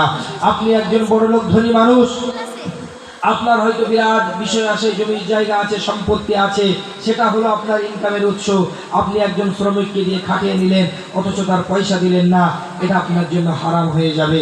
সুতরাং এই বিষয়ে আপনার সম্যক ধারণা থাকা দরকার। তাহলে কনসেপ্ট ক্লিয়ার হলো? তালাবুল ইলমি ফরিদাতুন আলা কুল্লি মুসলিমিন, প্রত্যেক মুসলমান নরনারীর জন্য জ্ঞান অর্জন করা ফরজ। 1 নম্বরে বললাম মুনকার নাকিরের সওয়ালের সঠিক প্রস্তুতি নেওয়া আপনার জন্য ফরজ। 2 নম্বরে আপনাকে জানিয়ে দিলাম যে ইসলামের যে 5টা স্তম্ভ আছে, 5টা স্তম্ভের উপরে আপনাকে মানে গবেষণা করা, তার প্রতি সম্যক ধারণা রাখা, জ্ঞান অর্জন করা আপনার জন্য ফরজ। 3 নম্বরে বললাম হারাম হালাল বিষয়ে আপনাকে জানতে হবে, এই বিষয়ে জ্ঞান অর্জন করতে হবে। এবং 4 নম্বরে বললাম আপনার জীবিকার উৎস কি এবং সেটা কোত্থেকে আসছে, সেখানে আপনাকে সঠিকভাবে জ্ঞান অর্জন করা, এটা আপনার জন্য ফরজ। সম্মানিত হাজিরিন, তো আজকে আমরা এখানে বসলাম কেননা এই জ্ঞান সম্বন্ধে কেন বললাম, কেননা আমরা জ্ঞানাঙ্গনে বসেছি, জ্ঞানের আপনার একদম মুক্ত অঙ্গনে বসেছি, কেন এখানে জ্ঞান বিতরণ করা হয়। আমি তাই আপনাদেরকে অনুরোধ করে বলতে চাই যে আপনারা নিজেরা শিখুন এবং আপনাদের সন্তানদেরকে এখনো সময় থাকতে শেখান। যে কথা বলছিলাম, এই যে মাদ্রাসায় আজকে 4টে ছেলে আপনার কোরআনের হাফেজ হয়ে তারা পাগড়ি নিল, তাহলে ভাবুন এরা কিন্তু সঠিক পর্যায়ে আছে। কিন্তু আপনার সন্তান যদি সঠিক পর্যায়ে না থাকে, সঠিক পথে না থাকে, তাহলে আপনার জন্য কিন্তু কঠিন বিপদ অপেক্ষা করছে। তাই আল্লাহ পাক রব্বুল আলামিন তার কোরআন পাকের মধ্যে এক জায়গায় বললেন, ইন্নামা আমওয়ালুকুম ওয়া আওলাদুকুম ফিতনা, এই সন্তান সন্ততি তোমাদের জন্য ফিতনার কারণ। আবার এক জায়গায় বললেন, আল মালু ওয়াল বানুনা জিনাতুল হায়াতিদ দুনিয়া, সন্তান এবং সন্ততি তোমাদের জন্য অলংকার, তোমাদের জন্য শোভা। কেমন শোভা? আপনারা বাদশাহ জুলকারনাইনের নাম শুনেছেন? জি, বাদশাহ জুলকারনাইন, ইনি মেসিডোনিয়া সাম্রাজ্যের 3য় সম্রাট আলেকজান্ডারের নাম নিশ্চয়ই শুনেছেন।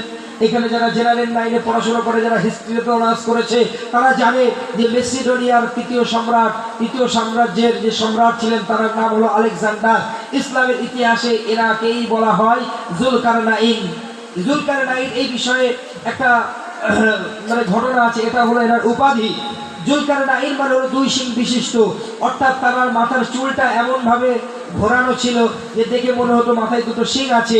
এনার আসল নাম হলো শাহ সেকেন্দার রহমাতুল্লাহ আলাইহি। এই বাদশাহ জুলকারনাইন বা বাদশাহ আপনার সেকেন্দার শাহ রহমাতুল্লাহ আলাইহির একটা ঘটনা আছে। ইনি 1600 বছর আপনার কিনা রাজত্ব করেছেন। 1600 বছর, একটাবার কল্পনা করুন তো যে 1600 বছর কত বছর, কতটা দীর্ঘ সময়। শুধু জুলকারনাইনের বিষয়ে পবিত্র কোরআনের কাহাফে, পবিত্র কোরআনের সূরা কাহাফে একাধিক জায়গায় জুলকারনাইনের বিষয়ে বর্ণনা দেওয়া হয়েছে যে একটা অত্যাচারী জাতি ছিল, তার নাম হলো ইয়াজুজ এবং মাজুজ। এই ইয়াজুজ মাজুজকে তামার প্রাচীর দ্বারা আটকে যিনি রেখেছেন তিনি হলেন জুলকারনাইন। এই জুলকারনাইন হলেন এমন একজন ঐতিহাসিক ব্যক্তিত্ব যার সম্পর্কে কাফেরেরা আল্লাহ রসুলকে প্রশ্ন করেছিলেন যে আল্লাহ রসুল, আপনি আমাদেরকে বলুন জুলকারনাইন সম্পর্কে আপনি কি জানেন, আপনি রুহ সম্পর্কে কি জানেন, আপনি আসহাবে কাহাফ সম্পর্কে কি জানেন। এই বিষয়ে বিস্তারিত অনেক আলোচনা আছে, আমি সেদিকে যাচ্ছি না, কেবল জুলকারনাইনের একটা ঘটনা বলছি। কেন আল্লাহ কোরআনে বললেন যে সন্তান সন্ততি তোমাদের জন্য মানে পাপের কারণ, বিপত্তির কারণ? কেন আল্লাহ কোরআনে আবার অন্যত্র বললেন যে সন্তান সন্ততি তোমাদের জন্য অহংকার? মুসলমান আমার ভাইয়েরা, সাধু মানিকেরা, তরুণেরা, আমার মাঝানো বোনেরা, যারা সন্তানের পিতা হয়েছে, যারা সন্তানের মা হয়েছে, এই ঘটনাটা আপনাদের জন্য, আপনাদের কাছে হীরার চেয়ে মূল্যবান হবে বলে আশা রাখি। শুনে রেখে দিন, এই বাদশাহ জুলকারনাইন আল্লাহ পাক রব্বুল আলামিন তাকে এমন হিকমত, এমন প্রজ্ঞা, এমন জ্ঞান এবং এডুকেশন দিয়েছিলেন। 1600 বছর ধরে আপনার কিরা তাম বিশ্ব শাসন করেছে, পূর্ব থেকে পশ্চিম, উত্তর থেকে দক্ষিণ, এরা পুরো বিশ্বটা একটা সময় রাজত্ব করেছেন। তার নাম হলো জুলকারনাইন বা শাহ সেকেন্দার রহমাতুল্লাহ আলাইহি। আল্লাহ পাক রব্বুল আলামিন তাকে দুটি পুত্র সন্তান দান করেছিলেন। বাদশাহ সেকেন্দার শাহ রহমাতুল্লাহ আলাইহি যখন জীবনের অন্তিম সময় উপস্থিত হয়ে গেলেন, তিনি বুঝতে পারলেন দুনিয়ার জমিনে আর হয়তো বেশি দিন আমার আয়ু নেই, আর হয়তো বেশি দিন আমার হায়াত নেই। ওই সময় বাদশাহ জুলকারনাইন তাম পৃথিবীর মানুষদেরকে ডেকে ডেকে তাম পৃথিবীর মানুষদেরকে ডেকে ডেকে তার যত সম্পত্তি ছিল সবটুকু আপনার কিনা আল্লাহর রাস্তায় দান করে দিলেন। প্রত্যেককে কিছু না কিছু জায়গা বুঝিয়ে দিলেন। কিন্তু না না না না না না না, আল্লাহ পাক রব্বুল আলামিন তাকে দুটো সন্তান দান করেছিলেন, দুটো পুত্র সন্তানকে তিনি কিছুই দিলেন না। পুরো পৃথিবীর শাসনকর্তা সব সম্পদ বিলি করে দিলেন, মরণের আগে সন্তানকে কিছু দিলেন না। এবারে মন্ত্রী শান্ত্রী পরিষদ আমলা গামলা তারা প্রশ্ন করছে যে হুজুর, আপনি তাম বিশ্বের মানুষের কথা চিন্তা করলেন, আপনার দুটো কলিজার টুকরার কথা চিন্তা করলেন না, আপনার রক্তের জিগার আপনার সন্তানদের কথা চিন্তা করলেন না। বাদশাহ শাহ সিকান্দার রহমাতুল্লাহ আলাইহি তাদেরকে দায়িত্বহীন ভাষায় বলেছিলেন, আমি আমার জীবনের সবচেয়ে উত্তম সম্পদটা আমার সন্তানদেরকে দিয়ে গেলাম। ওই সময়ে মন্ত্রী যারা ছিলেন তারা বললেন যে আপনি আপনার সন্তানদেরকে সবচেয়ে উত্তম সম্পদ দিয়ে গেলেন, কিন্তু আমরা তো কিছুই দেখতে পেলাম না।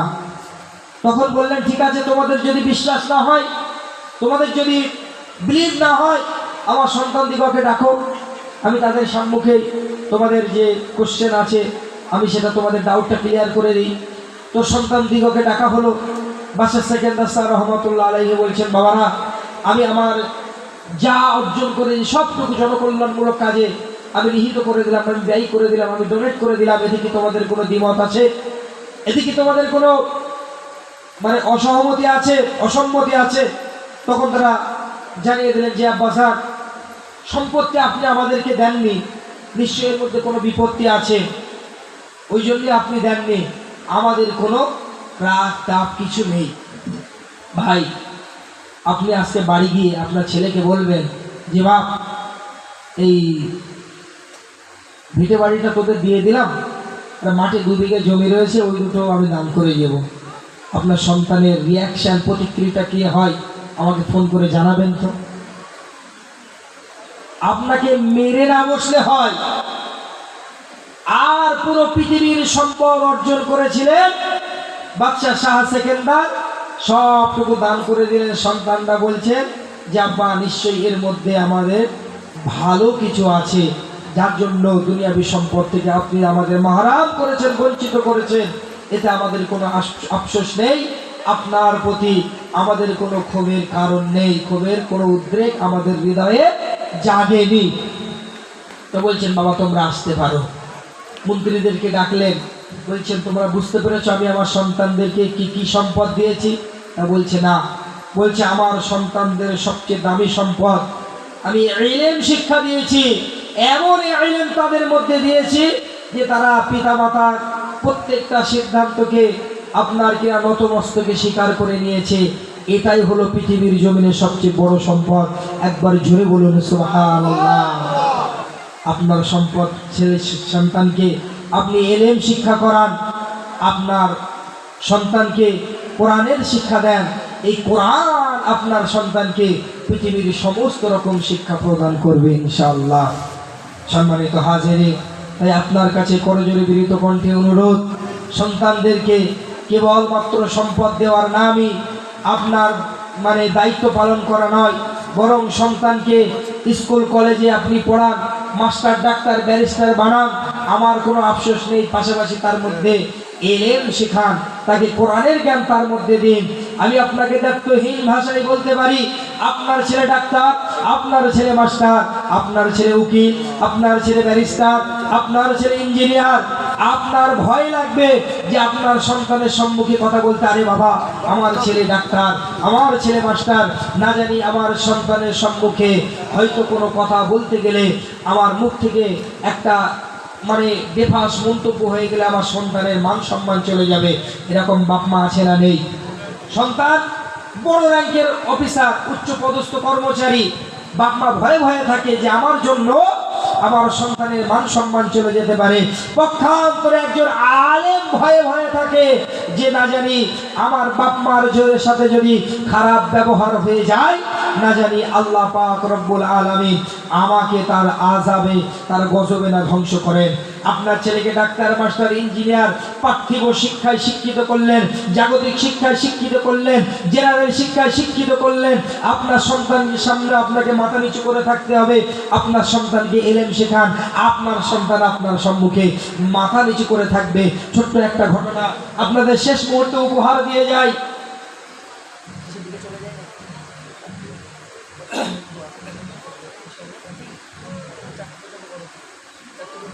জি আলহামদুলিল্লাহ, আমার অত্যন্ত কাছের মানুষ, আমার পিতৃ সমতুল্য, আপনাদের মাদ্রাসার স্বনামধন্য ওস্তাদ, জানার আমন্ত্রণে, জানার খাস দাওয়াতে আমি সেই সুদূর উত্তর 24 পরগনা থেকে এখানে ছুটে এসে এই গভীর রাত্রে আপনাদের সম্মুখে বক্তব্য রাখছেন। তার মূল কান্ডারি হলেন আমার এই বাবাজি। আল্লাহ পাক রব্বুল আলামিন আমার এই বাবাজিকে কবুল করে নেন, দিনের খেদমত তাকে দিয়ে বেশি বেশি করিয়ে নেন। আল্লাহ পাক রব্বুল আলামিন ইসলামের অস্ত্র, ইসলামের কারিগর, কোরআনের পাখি তার হাত দিয়ে আরো বেশি বেশি বানিয়ে নেন। সকলে একবার জোরে সেরে বলেন আল্লাহুম্মা আমিন। আমি দোয়া করি আল্লাহ পাক রব্বুল আলামিন আপনার এই বড়াগড় বড় মসজিদ, এই মাদ্রাসাকে কবুল করেন। কিয়ামত পর্যন্ত যেন এখান থেকে এইভাবে কোরআনের হাফেজ, হাদিসের হাফেজ বার হতে থাকে, এটা যেন পরম্পরা সিলসিলা যেন জারি থাকে। সকলে বলেন না আল্লাহুম্মা আমিন। একটু তাকবীর দেন, নারায়ে তাকবীর, নারায়ে তাকবীর, নারায়ে তাকবীর। দুরূদ শরীফ আল্লাহুম্মা সাল্লি আলা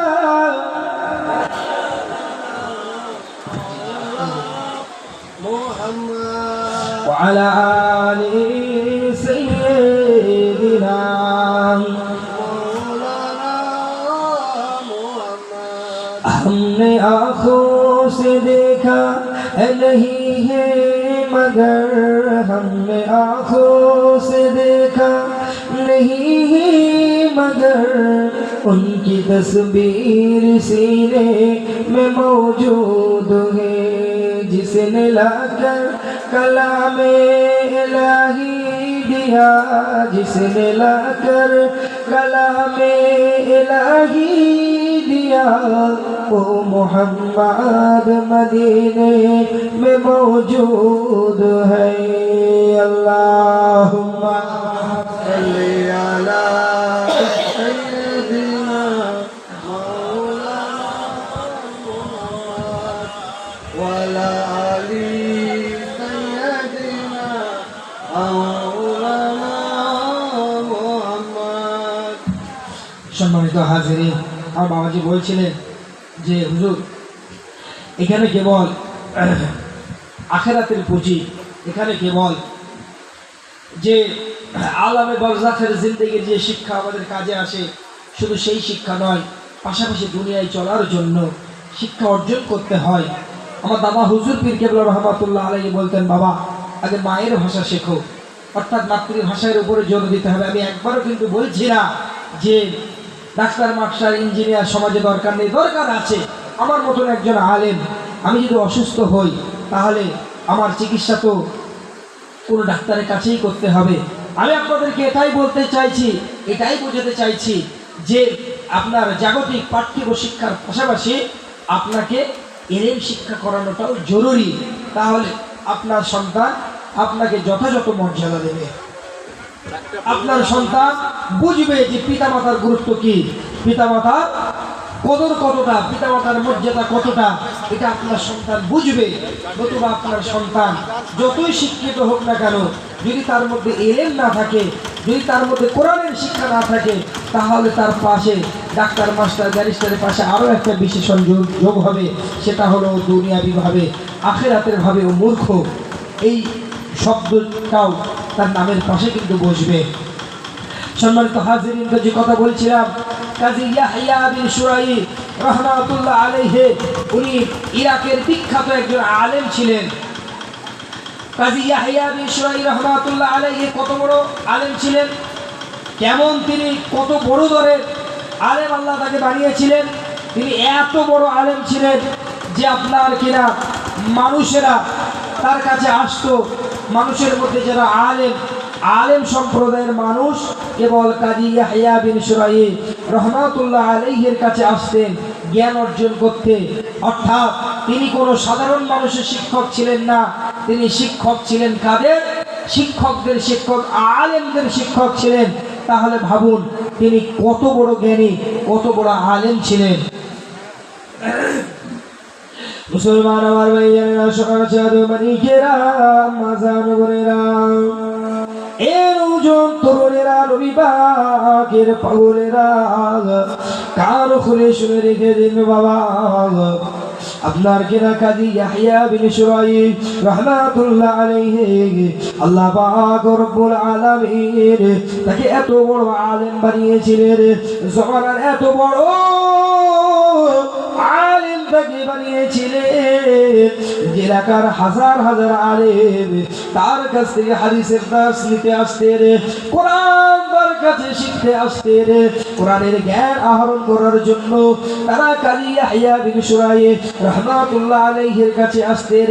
কাজী ইয়াহইয়া বিন শুরাইহ রহমাতুল্লাহ আলাইহির আম্মা জান তখন হায়াতে জিন্দেগিতে ছিলেন, কিন্তু বয়সের ভারে তার মাথার ঠিক ছিল না, মানসিকভাবে ভারসাম্য হারিয়ে ফেলেছিলেন।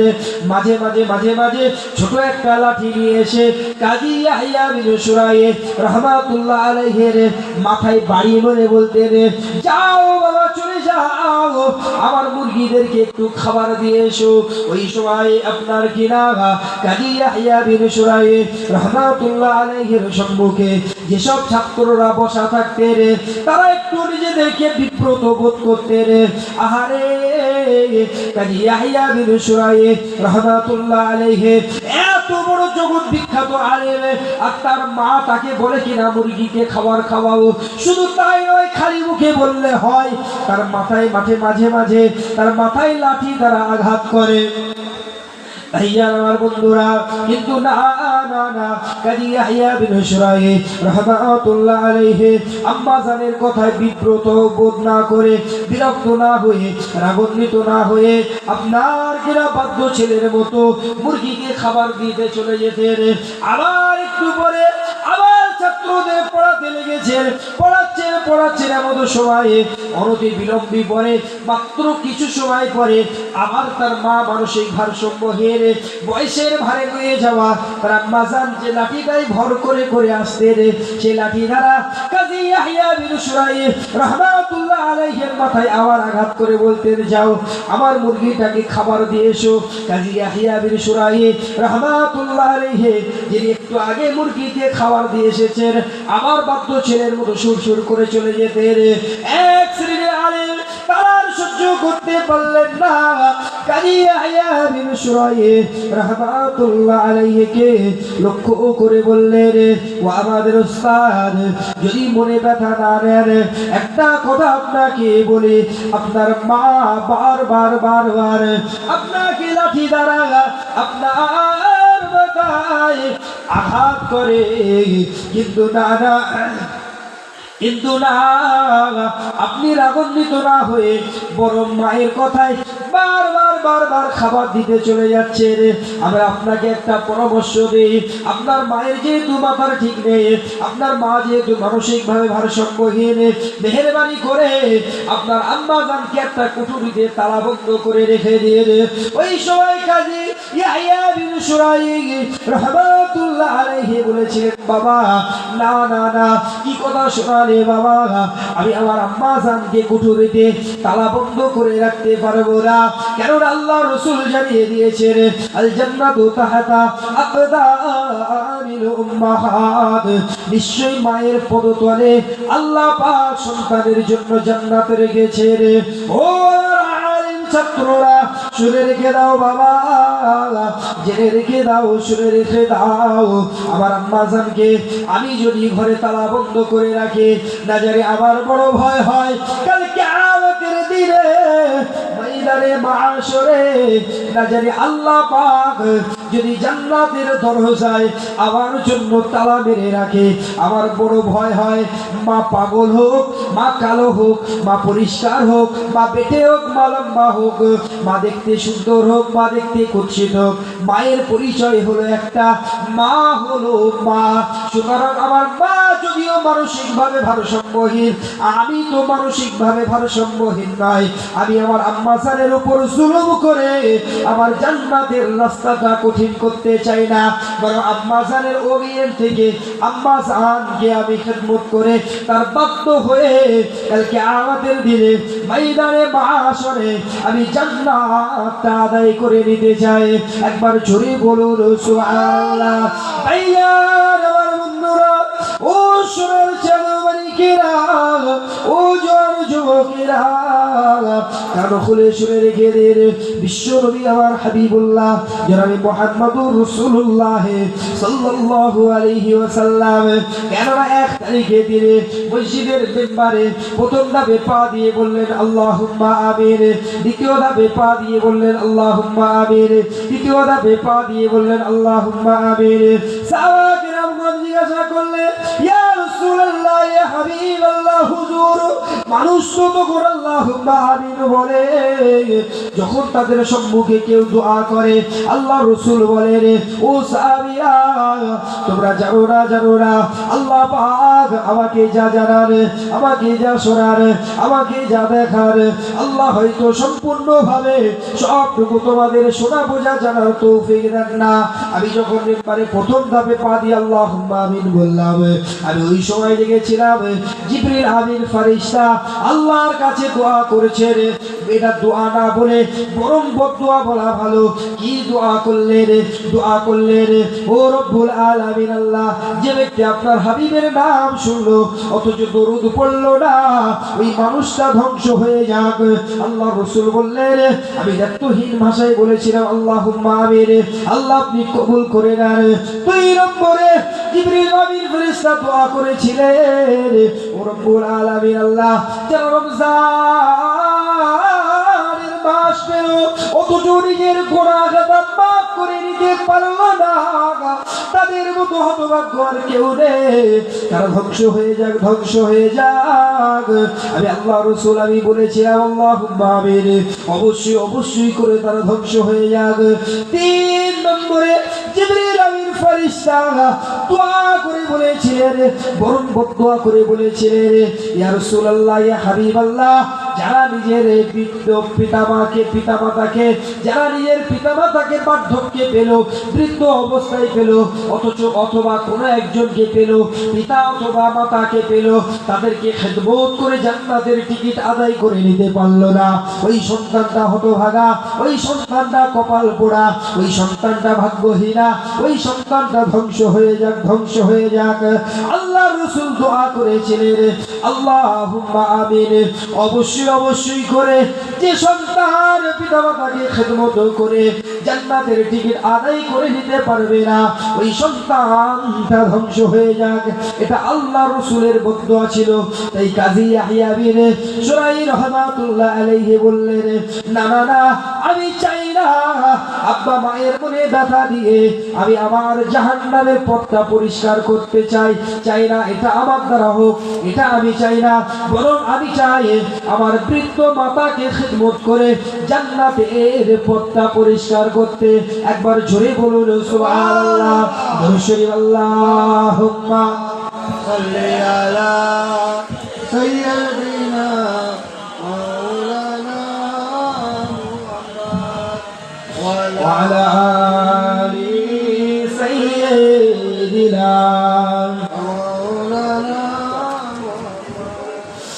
আমার মরণ আসিবে কখন কেউ তো জানে না, আমার মরণ আসিবে কখন কেউ তো জানে না। আমি চলে গেলে আমায় তোমরা ভুলে যেও না, আমার মরণ আসিবে কখন কেউ তো জানে না। এই পৃথিবী চিরজীবন থাকার জায়গা না,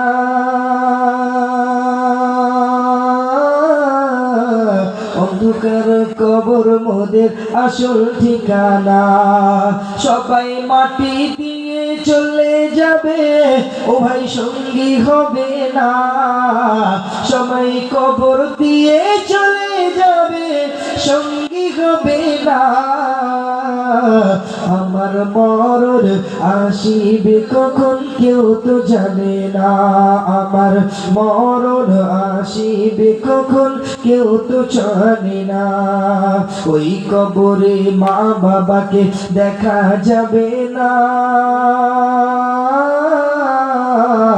দেখবো যাকে তিনি হলেন শাহে মদিনা। বলুন না সুবহানাল্লাহ, আপনি জোরে বলুন না সুবহানাল্লাহ। ওই কবরে মা বাবাকে দেখা যাবে না। দেখবো যাকে তিনি হলেন শাহে মদিনা। ও ভাই বুঝবে সেদিন, ও মা বুঝবে সেদিন, নবী বিনে আপন কেহ না। তোমরা বুঝবে সেদিন, নবী ছাড়া আপন কেহ না। আমার মরণ আসিবে কখন কেউ তো জানে না।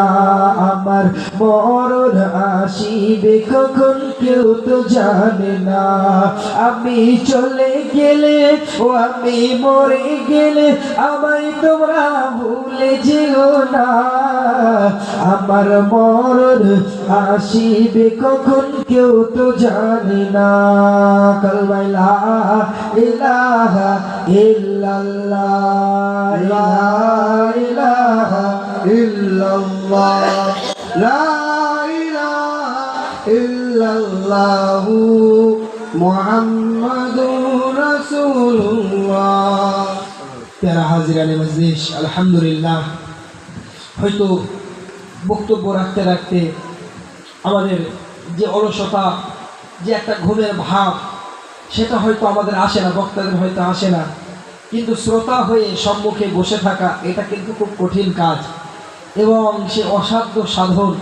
সেই কঠিন কাজটা আপনারা খুব সহজে করে ফেললেন, দেখে খুব ভালো লাগলো। আমি আপনাদের জন্য আল্লাহ পাকের কাছে খাস করে দোয়া চাই, আল্লাহ পাক রব্বুল আলামিন যেন আপনাদের আশা বসা এবং এই শোনাটাকে কবুল করেন। শুধু কবুল করেন নয়, এই যে এলেম অর্জনের জন্য মহাব্বতে আপনারা যে ছুটে এসেছেন, আমি শুনে অবাক হলাম। সেই নদিয়ার শেষ প্রান্ত শান্তিপুর থেকে, তাই তো নাকি? শান্তিপুর থেকে মানুষের এসেছে, এমনকি আমার মা বোনের এসেছেন। এটা শুনে আমি খুব অবাক হলাম। আমি আপনাদের জন্য হৃদয়ের একেবারে অন্তরের স্থল থেকে খাস দোয়া করি, আল্লাহ যেন আপনাদের কবুল করেন।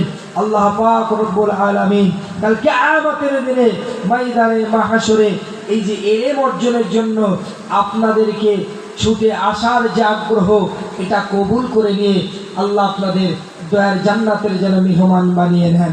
সকলে একবার জোরে সরে বলি আল্লাহুম্মা আমিন।